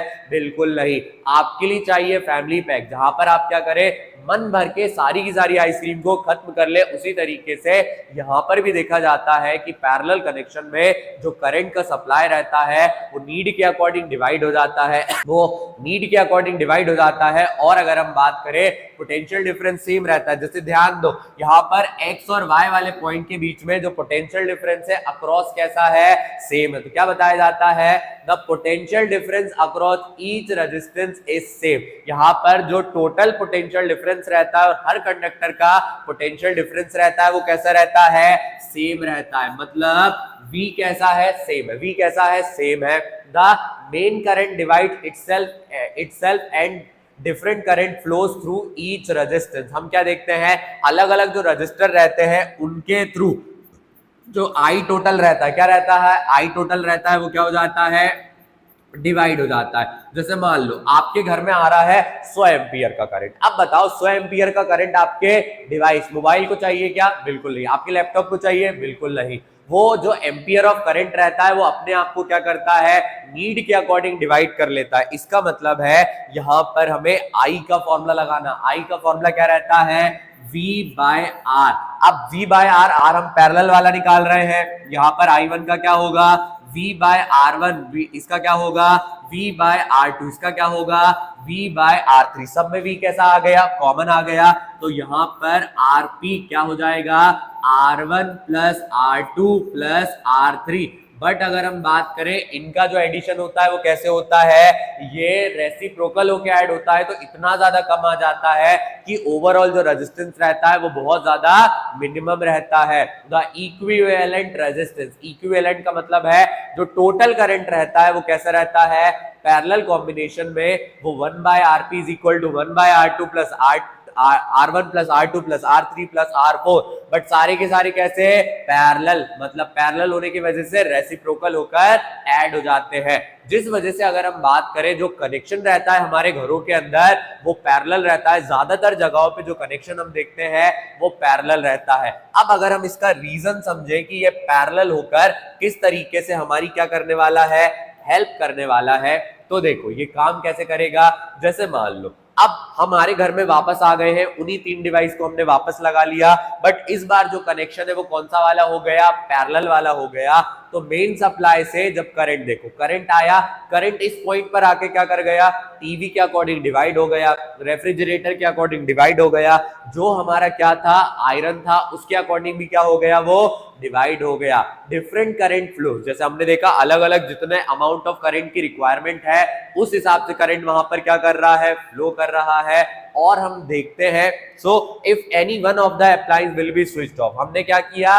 टीवी का कनेक्शन अभी गायब कर दिया, तो जो करंट है वो रेफ्रिजरेटर और आयरन के अंदर मस्त जा रहा है, बट टीवी को हमने नहीं चलाया तो टीवी बढ़िया से बंद है। अब जैसे आजकल हम देखते हैं बढ़िया हम मोबाइल चला रहे हैं, फोन हमने ले लिया, फोन को लेकर हम क्या कर रहे हैं? बढ़िया अपनी स्क्रोलिंग कर रहे हैं। जैसे ये हमारा फोन चल रहा है, इसको हम बढ़िया से क्या कर रहे हैं? स्क्रोल कर रहे हैं। टीवी हमारी सामने चल रही है। अब आज अगर हम चाहें तो हमारे घर में अगर पैरेलल कनेक्शन है तो हम क्या कर सकते हैं? उस पर्टिकुलर टीवी को जो अननेसेसरली वहां पर चल रही है, ऑन है, उसे बंद कर सकते हैं और उसे क्या कर सकते हैं? फ्री वहां पर रख सकते हैं। जिस वजह से हमारे घर के अंदर जो कनेक्शन रहता है वो कैसा रहता है? पैरेलल रहता है। कैसा रहता है? पैरेलल कनेक्शन हमें हमारे घर के अंदर देखने को मिल जाता है। अब बात आती है दोनों में से बेटर कौन सा वाला है? पैरेलल वाला है। क्लियर, हमने देख लिया।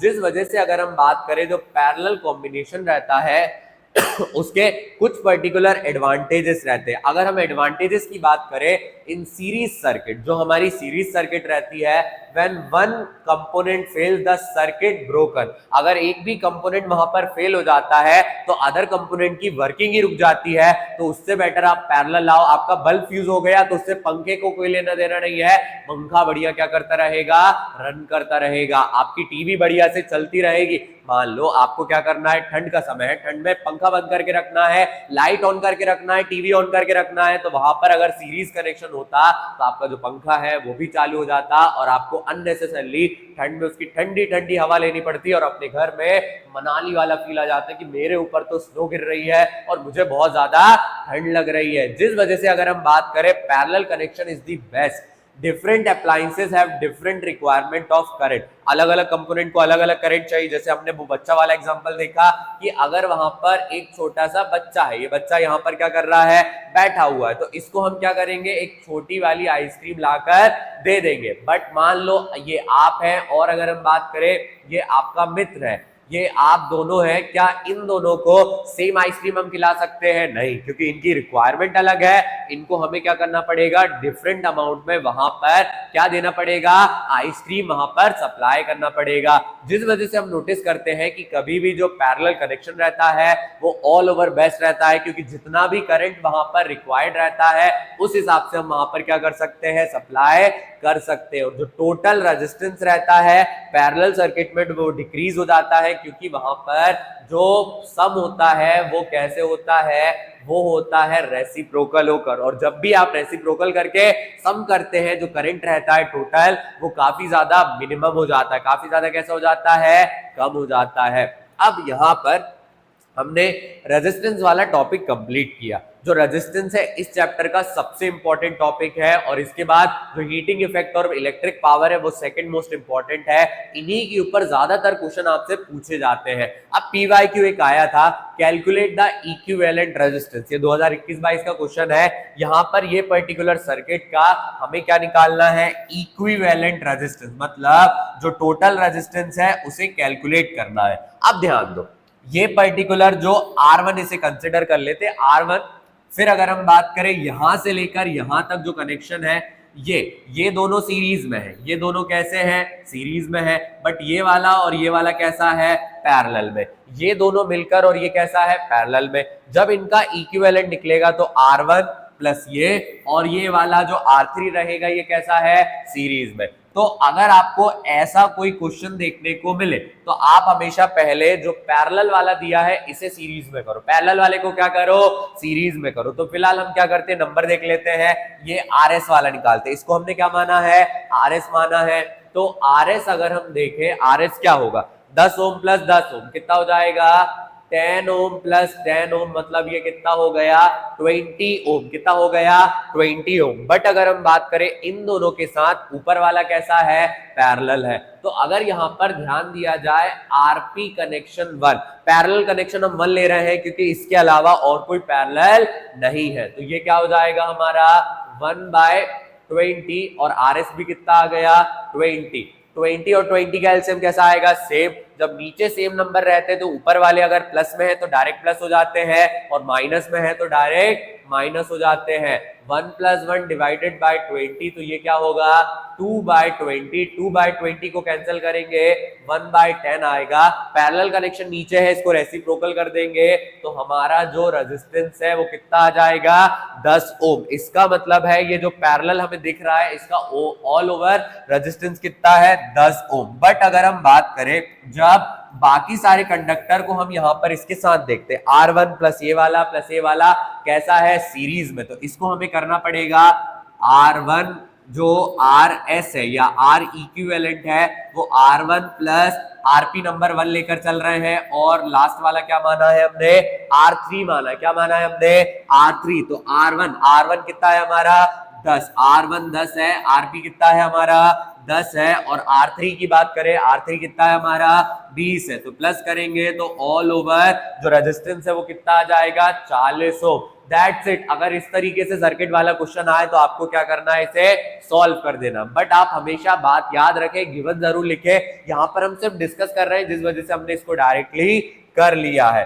अब अगला वाला क्वेश्चन अगर हम ध्यान दें, स्टडी द फॉलोइंग सर्किट। हमें क्या करना है, जो सर्किट दी है इसे स्टडी करना है, ठीक है। इसमें कितनी आर्म्स है, आर्म ए, आर्म बी और आर्म सी। यहां से लेकर यहां तक आर्म ए है, ये वाली आर्म बी है, और ये वाली कौन सी है, आर्म सी है। जो आर्म ए है ये सीरीज में है, बट आर्म बी और आर्म सी आपस में पैरेलल में है, बट इनका जो इक्विवेलेंट होगा वो ए वाले आर्म के साथ कैसा होगा, वो होगा सीरीज में। कैसा होगा, सीरीज में। Find the equivalent resistance of A वाले का क्या निकालना है, इक्विवेलेंट रेजिस्टेंस। डिस्कस कर चुके हैं। जो आर्म ए है, कौन सी वाली है, आर्म ए है, वो किस में है, वो है सीरीज में। किस में है, सीरीज में। ए वाला निकाल रहे हैं तो यहां पर आर्म ए का क्या निकाल रहे हैं, टोटल रेजिस्टेंस कितने हैं, 5, 15, 20। तो यहां पर 5 + 15 + 20 प्लस करेंगे कितना आ जाएगा, 5 और 15 20, 20 और 20 कितना हो जाएगा, 40 ओम। कितना हो जाएगा, 40 ओम। अगला वाला क्या कह रहे हैं, calculate the equivalent resistance of parallel combination B and C. जो बी और सी वाला है इसको पैरेलल वाले को क्या करना है, सॉल्व। पैरेलल वाले को क्या करना है, सॉल्व करना है। चलो पैरेलल वाले को सॉल्व करते हैं। बट अगर हम बात करें जो बी है, पहले ये कैसा है, ये सीरीज में है। सी वाला भी कैसा है, पहले सीरीज में है। तो इसको हम क्या करेंगे, हम बी वाला सॉल्व कर रहे हैं। पहले आर्म बी को सॉल्व करेंगे जो कि सीरीज में है। क्या हो जाएगा इसका, 5, 10, 15। तो 5, 10, 15, 5, 10, 15 को अगर हम टोटल करें तो वापस से कितना आ जाएगा 40 ओम। वैसे अगर हम बात करें किसका निकालेंगे, सी वाले का निकालेंगे। यहां पर लिख लेते हैं आर्म सी का आरएस निकाल रहे हैं, जो कि कितना है 10, 20, 30, 10, 20, 30, 30 और 10 40, 40 और 20 कितना हो जाएगा 60 हो जाएगा। इन दोनों का हमने 8 टोटल तो निकाल लिया, बट ये आपस में कैसे है, ये आपस में पैरेलल है, ये आपस में कैसे है पैरेलल है। तो निकाल लेते हैं आरपी नंबर 1। आरपी नंबर 1 क्यों लिया है, क्योंकि ये पैरेलल कनेक्शन हमारा फर्स्ट वाला है। तो ये क्या होगा 1 अपॉन आर टोटल 40, इसका कितना है 60, 1/40 प्लस 1/60, 60 और 40 का कॉमन एलसीएम 4 और 6 का कितना आता है 12, 0 लगाए तो 120 हो जाएगा। इसका एलसीएम कितना आया 120। 40 के टेबल में कितने बार में 3 बार में, 60 के टेबल में 2 बार में, कितना हो जाएगा 5/120। 5 1 जा 5 के टेबल में कितने बार में 5 2 जा 5 4 जा, उल्टा कर देंगे इसे तो ये कितना आ जाएगा 24 ओम। आप ध्यान से देखो कि यहाँ पर इंडिविजुअल जो सम आया था वो ग्रेटर आया था 24 से, बट पैरेलल कनेक्शन में कितना आ गया 24। पैरेलल कनेक्शन में कितना आ गया 24। चलिए थर्ड वाला देखते हैं, determine the current flows through the ammeter. ये जो पर्टिकुलर एमीटर है इसके अंदर कितना करंट फ्लो करेगा। तो हमें पता है आई का फॉर्मूला क्या रहता है, आई का फॉर्मूला रहता है V/R। क्या रहता है V/R। आपका V कितना दिया है आपको डायग्राम में 6 दिया है। अब R हमें तो पूरा लेना पड़ेगा। इन दोनों का कितना आया है, इन दोनों का 24 आया है, और इस वाले की अगर हम बात करें इस वाले का कितना आया है 40। 40 और 24 को प्लस करो कितना आ जाएगा 40 और 20 60, प्लस करेंगे 4 तो कितना आ जाएगा 64। 2 3 जा 2 के टेबल में 32 बार में आता है। तो करंट कितना हो गया हमारा 3/32 एम्पियर। कितना आ गया 3/32 एम्पियर। इस तरीके से आपको क्या करना है, किसी भी रेजिस्टेंस वाले क्वेश्चन को कंप्लीट कर लेना है। जिसको नोट करना है वो नोट कर लो। आ जाते हैं अगले वाले क्वेश्चन पर। अब अगला वाला क्वेश्चन अगर हम यहां पर देखें, list 2 advantages of using a series circuit in home. Sorry मैंने एडवांटेज पढ़ लिया, ये क्या है डिसएडवांटेज। क्या डिसएडवांटेज है, अगर वहां पर हम पहला वाला देखें, किसी एक कनेक्शन में सर्किट क्या हो जाती है ब्रोकन हो जाती है। सर्किट ब्रोकन कैसे हो जाती है, किसी भी अप्लायंस का अगर वर्किंग, किसी भी अप्लायंस का वर्किंग अगर क्या हुआ वहां पर स्टॉप हुआ, मान लीजिए रेफ्रिजरेटर ब्लॉक हो गया, हमने पहले वाले में देखा पहले रेफ्रिजरेटर ब्लॉक हो गया तो आयरन और टीवी तक तो करंट ही क्या नहीं करेगा पहुंचेगा नहीं, सर्किट ब्रोक हो जाती है। और अगर हम बात करें जो इक्विवेलेंट रेजिस्टेंस रहता है, क्या रहता है इक्विवेलेंट रेजिस्टेंस रहता है, वो क्या हो जाता है बढ़ जाता है। जिस वजह से अगर हम बात करें हमारे घरों के अंदर हम अवॉइड करते हैं कि हमें कौन सा कनेक्शन नहीं चाहिए, सीरीज कनेक्शन नहीं चाहिए।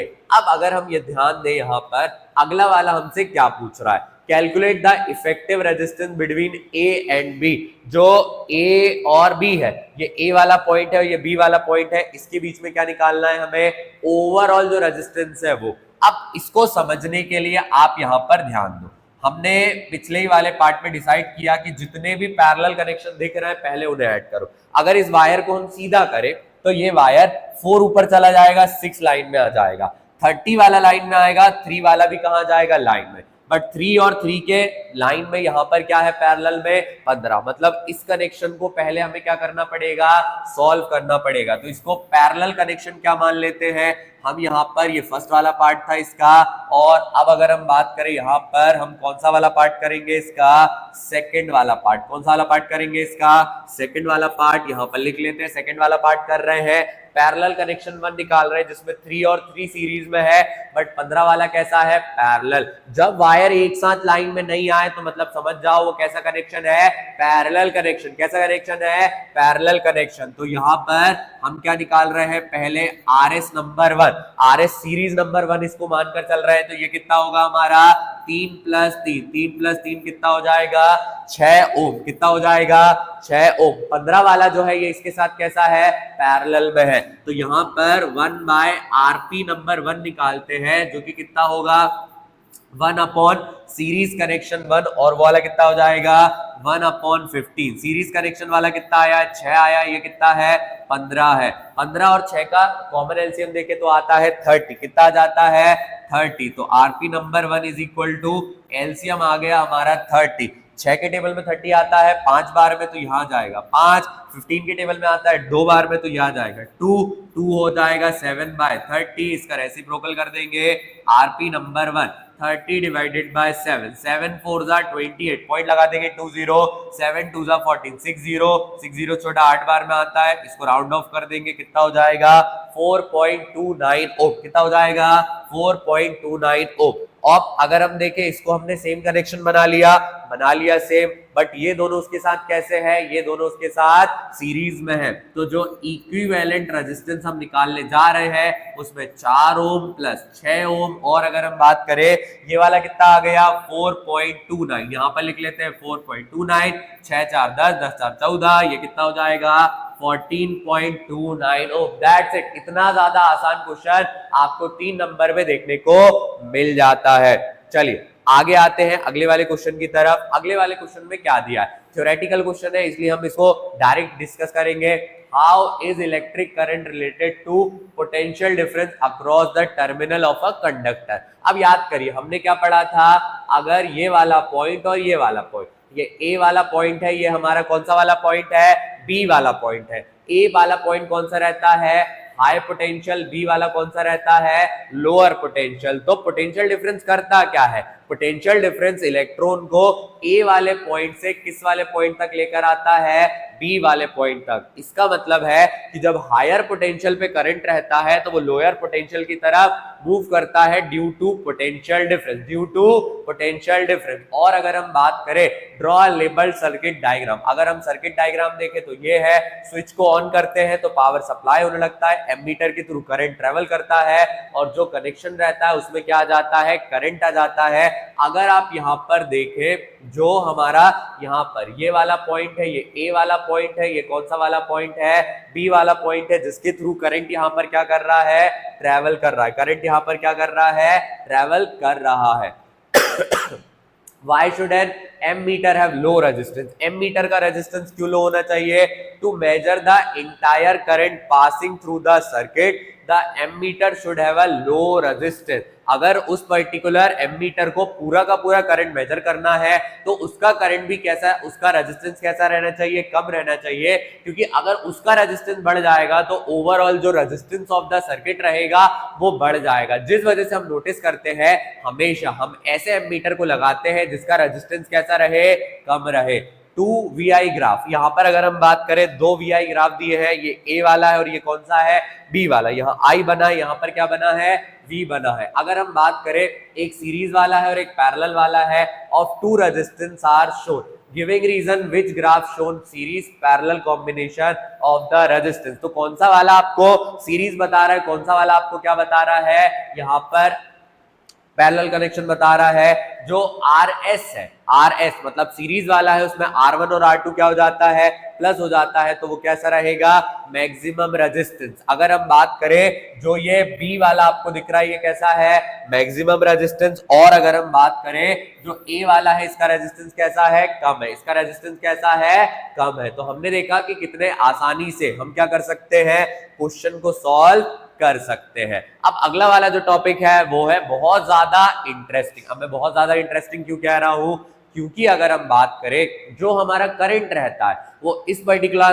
पर्टिकुलर क्लास में हम उसके 2 अलग अलग इफेक्ट के बारे में पढ़ने वाले हैं, और इस चैप्टर में हम डिस्कस करेंगे कि जो करंट है वो अपना हीटिंग इफेक्ट किस तरीके से दिखाता है। जैसे याद करिए आपने जेठालाल को देखा होगा, जेठालाल वो बबीता के घर क्या करने गया था, ट्यूबलाइट सही करने गया था, जैसे ही पकड़ता धर धर धर धर करके क्या कर जाता है हिल जाता है। वैसे इसको अगर हम ध्यान से देखें ये व्यक्ति भी क्या कर रहा है, जैसे करंट खा रहा है वैसे क्या करते जा रहा है हिलते जा रहा है। तो जो करंट रहता है ये क्या करता है हीटिंग इफेक्ट को शो कर देता है। इसी हीटिंग इफेक्ट के बारे में हम यहाँ पर पढ़ने वाले हैं। हीटिंग इफेक्ट अगर हम यहाँ पर ध्यान दें, जो हीटिंग इफेक्ट है ये है क्या, किस तरीके से जो हमारा करंट है वो एक्चुअल में क्या करता है, वर्क करता है। ऐसे कौन कौन से इफेक्ट है जिनको करंट क्या करता है, शो करता है, इस पर्टिकुलर वीडियो में हम क्या करेंगे, उसको देख लेंगे। और हम ये देखने वाले हैं कि जो हीटिंग इफेक्ट हमें इतना ज्यादा देखने को मिलता है, क्या वो यूजफुल है या नहीं है। अगर हम यहाँ पर ध्यान दें,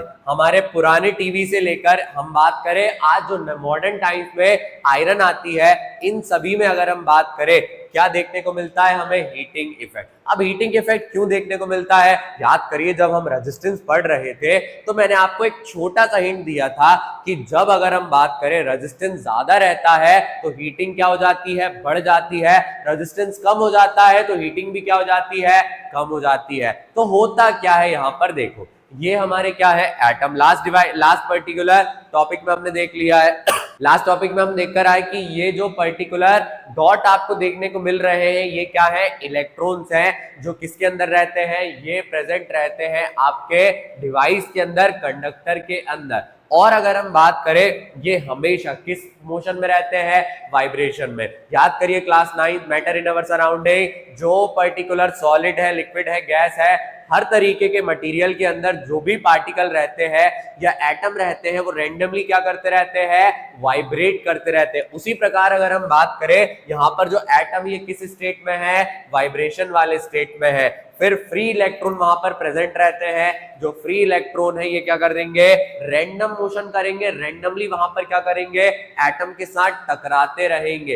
एटम के साथ क्या कर रहे हैं, टकरा रहे हैं। बट जैसे ही हम क्या करेंगे, यहां पर एक पर्टिकुलर सर्किट को, यहां हम बात करें कनेक्शन को हम लगा देंगे, कनेक्शन को लगाने से ही जो करंट है वो क्या करने लगेगा, ट्रेवल करने लगेगा। करंट अगर यहां पर ट्रेवल करेगा तो जो पर्टिकुलर एटम है ये क्या करने लगेंगे, आगे की तरफ मूव करेंगे। बट हमें पता है जब ये पर्टिकुलर इलेक्ट्रॉन आगे मूव करेंगे तो ये जाके किस में टकराएंगे, एटम में टकराएंगे। जितनी ज्यादा बार वहां पर एटम में वो टकराएंगे, उनके अंदर जो काइनेटिक एनर्जी है वो कोलिजन की वजह से किस में बदल जाएगी, लॉस इन काइनेटिक एनर्जी। और यही जो लॉस इन काइनेटिक एनर्जी रहता है, ये क्या फॉर्म करता है, हीट फॉर्म करता है। कहना क्या चाह रहा हूं मैं, याद करिए conservation of energy, energy can neither be created nor destroyed during, एक फॉर्म से दूसरे फॉर्म में क्या हो जाती है, चेंज हो जाती है। उसी तरीके से जब ये इलेक्ट्रॉन क्या करते हैं, टकराते हैं, इनके अंदर प्रेजेंट जो काइनेटिक एनर्जी रहती है वो क्या कर जाती है, वो बदल जाती है हीटिंग एनर्जी में। किसमें बदल जाती है, हीटिंग एनर्जी में। और इसी वजह से हम डिवाइस के अंदर देख पाते हैं कि जो हीटिंग इफेक्ट है वो क्या हो जाता है, प्रोड्यूस हो जाता है। अगर हमारे अच्छे डिवाइस है, जैसे लैपटॉप हो गया, मोबाइल हो गया, टीवी हो गया, रेफ्रिजरेटर हो गया, इनके अंदर अगर देखा जाए रेजिस्टेंस बहुत ज्यादा कम रहता है, यानी जो कंडक्टर रहता है वो एक बेटर डिवाइस रहता है। तो हम देखते हैं एटम कम है, इलेक्ट्रॉन ज्यादा फ्लो कर रहे हैं, तो वो बहुत लंबे समय में जाकर हीट प्रोड्यूस करते हैं। बट अगर हम ध्यान दें, जो आयरन है या हम बात करें हीटर रहता है, गीजर रहता है, इनको ऐसे डिवाइसेस से बनाया जाता है जिसके अंदर ज्यादा से ज्यादा एटम रहे। जितने ज्यादा एटम रहेंगे उतना ज्यादा कोलिशन होगा, जितना ज्यादा कोलिशन होगा उतनी ज्यादा वहां पर लॉस इन काइनेटिक एनर्जी होगी, और जितनी ज्यादा लॉस इन काइनेटिक एनर्जी होगी उतना ही ज्यादा वहां पर हीटिंग एनर्जी, जल्दी बताओ क्या हो जाएगी, प्रोड्यूस हो जाएगी। जितनी ज्यादा वहां पर एटम, उतने ही ज्यादा वहां पर हीटिंग इफेक्ट हमें देखने को मिल जाएगा। यानी जितनी ज्यादा लॉस हुई उतनी ज्यादा काइनेटिक एनर्जी वहां पर क्या हो जाती है, बदल जाती है। इसी चीज को हमें समझाया था जूल ने। किसने समझाया था, जूल ने समझाया था। अब ये भाई साहब जूल कौन है, जूल वो पर्टिकुलर व्यक्ति है जिन्होंने हमें बताकर गए थे हीटिंग किस तरीके से वर्क करती है। It state that the heat produced in a register is directly proportional. इन्होंने बोला कि जो हीट आपकी प्रोड्यूस होती है किसी भी रजिस्टर में या किसी भी कंडक्टर में, वो डायरेक्टली प्रोपोर्शनल है। क्या है वो, डायरेक्टली प्रोपोर्शनल है। अगर हम बात करें वो किसके डायरेक्टली प्रोपोर्शनल है, square of the current in the register. इसका मतलब है करंट का हमें क्या करना पड़ेगा, स्क्वायर। जितना ज्यादा करंट उतनी ज्यादा हीटिंग। और अगर हम बात करें resistance of the series, resistance के भी डायरेक्टली प्रोपोर्शनल है time for which the current flows. इसका मतलब है कि जो हीट है वो डायरेक्टली प्रोपोर्शनल है करंट के, डायरेक्टली प्रोपोर्शनल है टाइम के, डायरेक्टली प्रोपोर्शनल है रेजिस्टेंस के। ज्यादा रेजिस्टेंस ज्यादा हीट, ज्यादा करंट ज्यादा हीट, ज्यादा टाइम तक आपने उस डिवाइस को यूज किया है तो उतनी ही ज्यादा वहां पर आपको हीट देखने को मिल जाती है। जिससे एक फॉर्मूला आता है heat is equal to I into R into T, इसका मतलब है ये फॉर्मूला क्या बना, I स्क्वायर आर टी। यहाँ पर जो कांस्टेंट रहता है उसकी वैल्यू 1 रहती है, जिस वजह से उसको हम यहाँ पर नहीं लिखते, क्या नहीं करते, यहाँ पर नहीं लिखते। और अगर हम बात करें यही जो हीट रहती है ये किसके फॉर्म में रहती है, वर्क डन के फॉर्म में रहती है। तो वर्क का एक और फॉर्मूला आ जाता है VIT, और VIT को ही हम क्या लिखते हैं, I स्क्वायर आर टी। अब बोलोगे कहां से लिख रहे हो, ये I और R मिलकर क्या बना लेते हैं, V, ये बचा हुआ I और ये T ये क्या बना लेता है, VIT। मतलब वर्क का एक और फॉर्मूला है VIT। जल्दी बताओ क्या फॉर्मूला है, VIT। तीसरे वाले फॉर्मूले की अगर हम बात करें क्या आ जाता है, V square T into R, क्या जाता है, V square T into R. ये भी हमारे इसी चैप्टर का फॉर्मूला है। तो याद रखिएगा कि हमारे हीट के 3 अलग अलग फॉर्मूले हैं। कौन कौन से फॉर्मूले हैं, सबसे पहला I स्क्वायर आर टी, दूसरा वाला है VIT, और अगर हम बात करें V स्क्वायर इंटू क्या आ जाता है, T आ जाता है, और अपॉन में क्या आ जाता है, R आ जाता है। जल्दी बताओ अपॉन में क्या आ जाता है, R यहाँ पर आ जाता है। That's it. अगर आप इतना याद रखेंगे तो आप किसी भी क्वेश्चन को हीटिंग इफेक्ट वाले को क्या कर पाएंगे, सॉल्व कर पाएंगे। जो हीटिंग इफेक्ट है वो इन जनरल अगर हम बात करें हमें कहां कहां देखने को मिल जाता है या कहां कहां यूजफुल है, तो जो आपने इलेक्ट्रिक बल्ब देखा होगा, याद करो आपके घर में पुराने वाले गांव वगैरह में आपने देखे होंगे जो पीले वाले बल्ब जलते रहते हैं, येलो कलर वाले जो बल्ब रहते हैं उनके अंदर जो एक पर्टिकुलर वायर रहता है जिसे हम फिलामेंट कहते हैं, वो टंगस्टन से बना रहता है, और टंगस्टन का मेल्टिंग पॉइंट काफी ज्यादा हाई रहता है। हाई मेल्टिंग पॉइंट के कारण जब ज्यादा करंट उसके अंदर फ्लो करता है तो उतना ही ज्यादा वो ग्लो करता है। बट उसका कांच कभी टूटता क्यों नहीं है, क्योंकि उसके अंदर इनएक्टिव नाइट्रोजन या आर्गन फील्ड रहती है जो उसको ऑक्सीडेशन से क्या करती है, प्रोटेक्ट करती है। फिर अगर हम आजकल जो हमारे कपड़ों पे हम बढ़िया प्रेस करते हैं, बढ़िया बढ़िया फिटेड कपड़े पहनते हैं, बिना सलवट वाले कपड़े पहनते हैं, बिना लाइंस वाले कपड़े पहनते हैं, उसका रीजन क्या है, जो आयरन रहती है इसके अंदर जो नीचे प्लेट रहती है यहाँ पर एक रॉड डली रहती है। क्या डली रहती है, रॉड यहाँ पर डली रहती है, और ये जो रॉड रहती है ये आयरन की हो सकती है या ऐसे कंपोनेंट की हो सकती है जिसका रेजिस्टेंस कैसा रहता है, हाई रहता है। हाई रेजिस्टेंस के कारण अगर हम बात करें जो हीटिंग है वो भी क्या हो जाती है, हाई हो जाती है। हीटिंग भी क्या हो जाती है, हाई हो जाती है, जिस वजह से जो हमारे कपड़े हैं वो जल्दी जल्दी प्रेस हो जाते हैं। जो फ्यूज रहता है उसके अंदर अगर हम बात करें लेड वायर रहता है, क्या रहता है उसके अंदर, लेड वायर रहता है। लेड वायर का मेल्टिंग पॉइंट बहुत ज्यादा कम रहता है। हाई करंट आते ही जो लेड भाई साहब ये बोलते हैं, अच्छा चलता हूँ मुझे याद मत रखना, मैंने तुम्हारे डिवाइसेस को बचा लिया है। क्या बोला, अच्छा चलता हूँ मुझे तुम याद रखना कि मैं वही था जिसने डिवाइसेस को बचाया था। तो लेड क्या करता है, लो मेल्टिंग पॉइंट होने के कारण काफी जल्दी से क्या कर जाता है, बर्न कर जाता है, और हमारे डिवाइसेस को क्या कर लेता है, प्रोटेक्ट कर लेता है। क्या कर लेता है, प्रोटेक्ट कर लेता है। यही इंपॉर्टेंट है हीटिंग इफेक्ट में। और अगर हम बात करें हीटिंग इफेक्ट से ही अगला वाला जो टॉपिक है वो आ जाता है हॉर्स पावर। अब भैया ये हॉर्स पावर कहां से आ गया, जैसे हमारी गाड़ियों के अंदर इन घोड़ों की पावर डाली जाती है। अरे घोड़ों की पावर नहीं डाली जाती, एक घोड़ा जितनी तेजी से दौड़ रहा है उस हिसाब से वहां पर गाड़ियों के अंदर पावर डाली जाती है। वैसी अगर हम बात करें जो हमारे डिवाइस रहते हैं इलेक्ट्रिक करंट वाले, जल्दी बताओ उसके अंदर कौन सी वाली पावर रहती है, उसके अंदर रहती है इलेक्ट्रिक पावर। कौन सी वाली पावर रहती है, इलेक्ट्रिक पावर। इसका मतलब है इलेक्ट्रिसिटी के पास भी भैया अपनी पावर है। तुम्हारे पास है या नहीं, जल्दी बताओ, कमेंट में बता दो तुम्हारे पास कौन सी वाली पावर है। क्या तुम शक्तिमान की तरह गोल गोल गोल गोल घूम सकते हो, या अगर हम बात करें कैप्टन अमेरिका की तरह कहीं भी जाकर अपनी शील्ड लेके पहुंच सकते हो। अगर हम यहाँ पर ध्यान दें, इलेक्ट्रिसिटी क्या करता है, अपनी पावर दिखाता है। पावर कुछ नहीं है, पावर बहुत ज्यादा सिंपल है। पावर है क्या, यहां पर ध्यान दो, electric power is the rate at which electric energy is produced और कंज्यूम्ड। आपने कितनी तेजी से इलेक्ट्रिक एनर्जी को क्या किया है, इस्तेमाल किया है, वही आपकी क्या होती है, पावर। यानी अगर मैं इसे फॉर्मूले के फॉर्म में लिखूं तो पावर क्या है, वर्क अपॉन टाइम। पावर क्या है, वर्क अपॉन टाइम। ये जो वर्क है यही हमारी क्या है, एनर्जी। यही क्या है, हमारी एनर्जी। और एनर्जी का इससे ही फॉर्मूला हम निकाले तो एनर्जी इज इक्वल टू क्या हो जाता है, पावर इनटू टाइम। तो याद रखेंगे पावर का फॉर्मूला क्या है, वर्क डन अपॉन टाइम, मतलब energy upon time.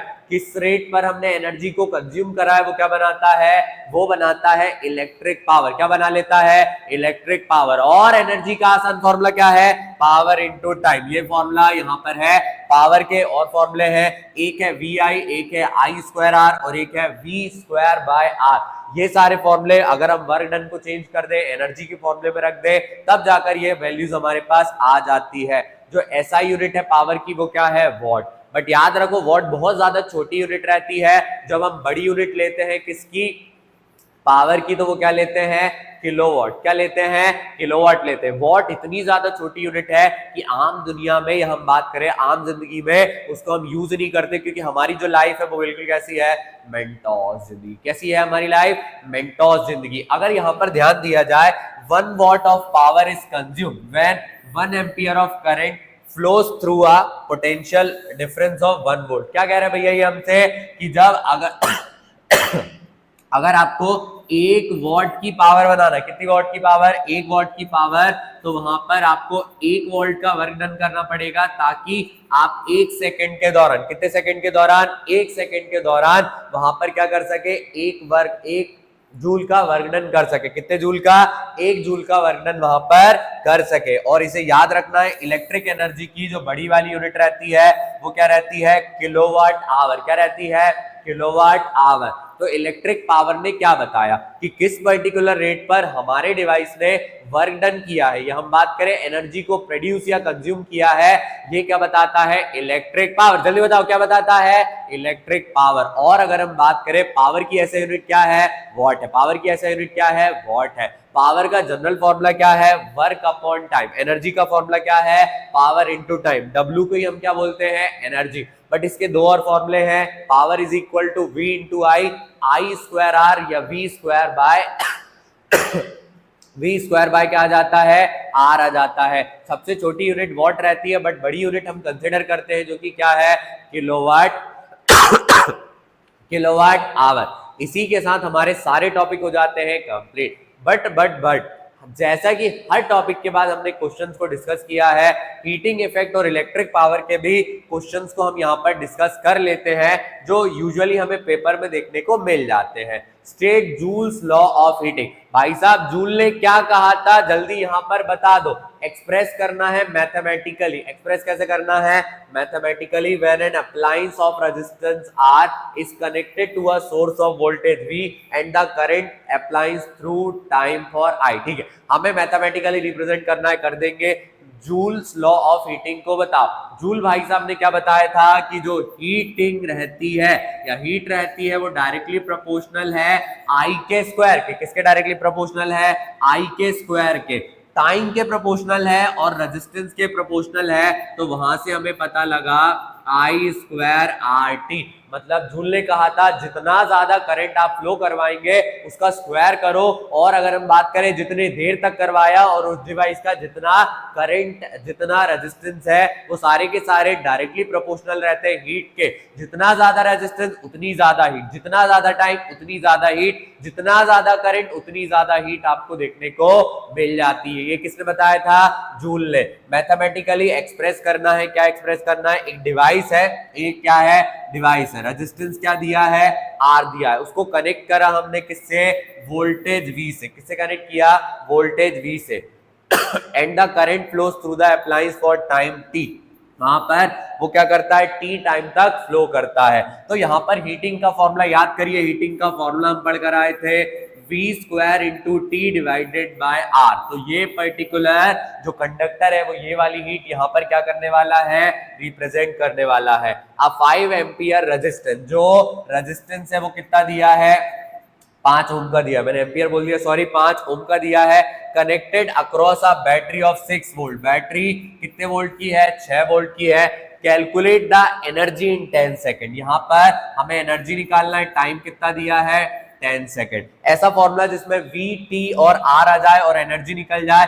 Heat is a form of energy, हमें पता है heat is equal to V square into आ जाता है T डिवाइडेड बाय R आ जाता है। ये फॉर्मूला अभी डिस्कस किया, यहीं पर हमें क्या करना है, इसे लगा देना है। तो V कितना है हमारा, V है 6 इंटू 6, टाइम है हमारा कितना 10 और रेजिस्टेंस कितना है 5, 5 1 जा 5 2 जा 6 6 जा कितना हो जाता है 36, 36 इंटू 2 कितना हो जाता है 72 और हीट की एनर्जी क्या होती है जूल होती है। तो कितने जूल का वर्णन हुआ यहाँ पर 72 जूल, हम बोल सकते हैं 72 जूल की एनर्जी यहाँ पर यूज हो गई है। हाँ, तो यहां पर अगर हम बात करें क्वेश्चन नंबर 2 हमसे क्या कहता है, सेम टॉपिक का है, calculate the resistance of a metal wire of length 2 metre, area of cross section कितना दिया है 1.55 इंटू 10 टू द पावर -6 और रेजिस्टिविटी भी हमें गिवन दी है। पहले हम रेजिस्टेंस कैलकुलेट करते हैं। रेजिस्टेंस का क्या फॉर्मूला पढ़ा है हमने, रॉ L बाय A।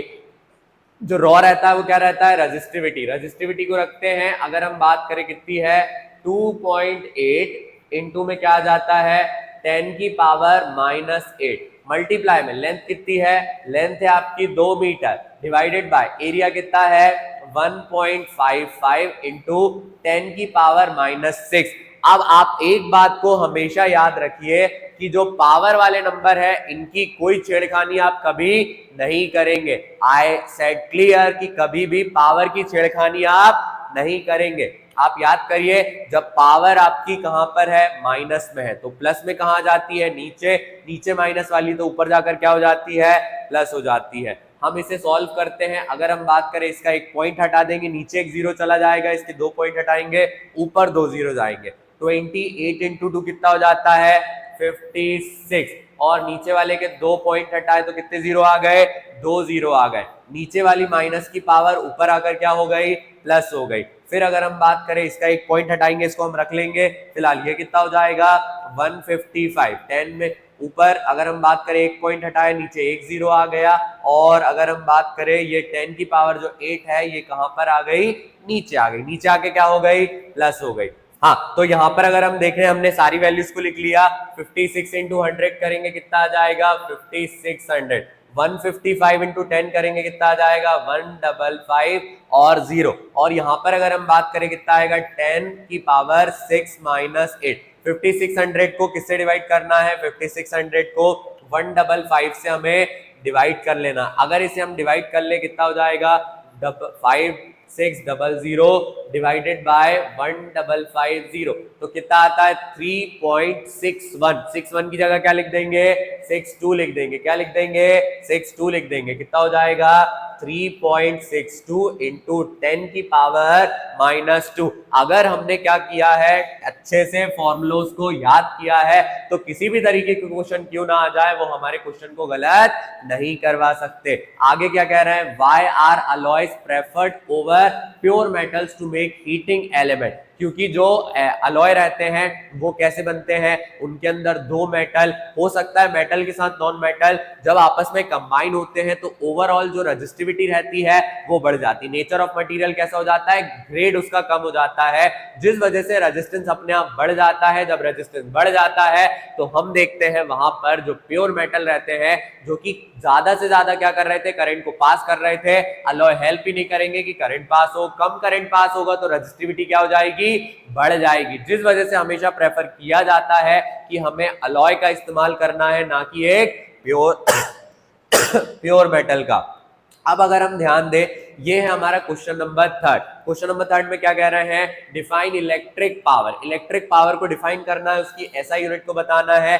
तो इलेक्ट्रिक पावर क्या है, power of an electrical device is the rate at which the energy is dissipated और कंज्यूम। जो डेफिनेशन हमने पढ़ी थी एग्जैक्ट कि किस पर्टिकुलर रेट पर जो एनर्जी है वो कंज्यूम हो रही है। एसआई यूनिट पूछी, इसकी एसआई यूनिट क्या रहती है, वॉट रहती है। Right the relation between the unit and joule. Unit और जूल के बीच में रिलेशन लिखना है। तो अगर आपको याद है यहां पर जो एक यूनिट रहती है वो किसके बराबर, 1 किलोवाट आवर। किसके बराबर, जो एक हमारी क्या रहती है यूनिट, जिसको हम क्या बोलते हैं 1 किलोवाट आवर। अब अगर हम ध्यान दें 1 किलोवाट आवर में कितने वॉट रहते हैं, 1000 वॉट रहते हैं। और अगर हम बात करें एक आवर में कितने रहते हैं, 3600 सेकंड। क्या रहते हैं, 3600 सेकंड। यूनिट को हम क्या बोलते हैं, एनर्जी। क्या बोलते हैं, एनर्जी। तो ये कितना हो जाएगा 36 बन जा 36, 3 जीरो यहां से, 2 जीरो वहां से, तो ये कितने जूल हो जाता है, ये इतने जूल हो जाता है, जिसको हम लिख सकते हैं 3.6। पॉइंट लगा दिया, मतलब इन सबको पावर में लिख सकते हैं 1 2 3 4 5 6, 10 की पावर 6। तो इस तरीके से हम इस रिलेशन को क्या कर सकते हैं, बना सकते हैं। अगले वाले पार्ट में पूछा गया, एक घर के अंदर 2 बल्ब जलाए जाते हैं, कितने वॉट के हैं, 50 वॉट के, कितने घंटे तक जलते हैं, 6 घंटे तक। कितने घंटे तक जलते हैं, 6 घंटे तक। तो यहां पर अगर हम बात करें, इस पर्टिकुलर पार्ट को हम यूज करते हैं।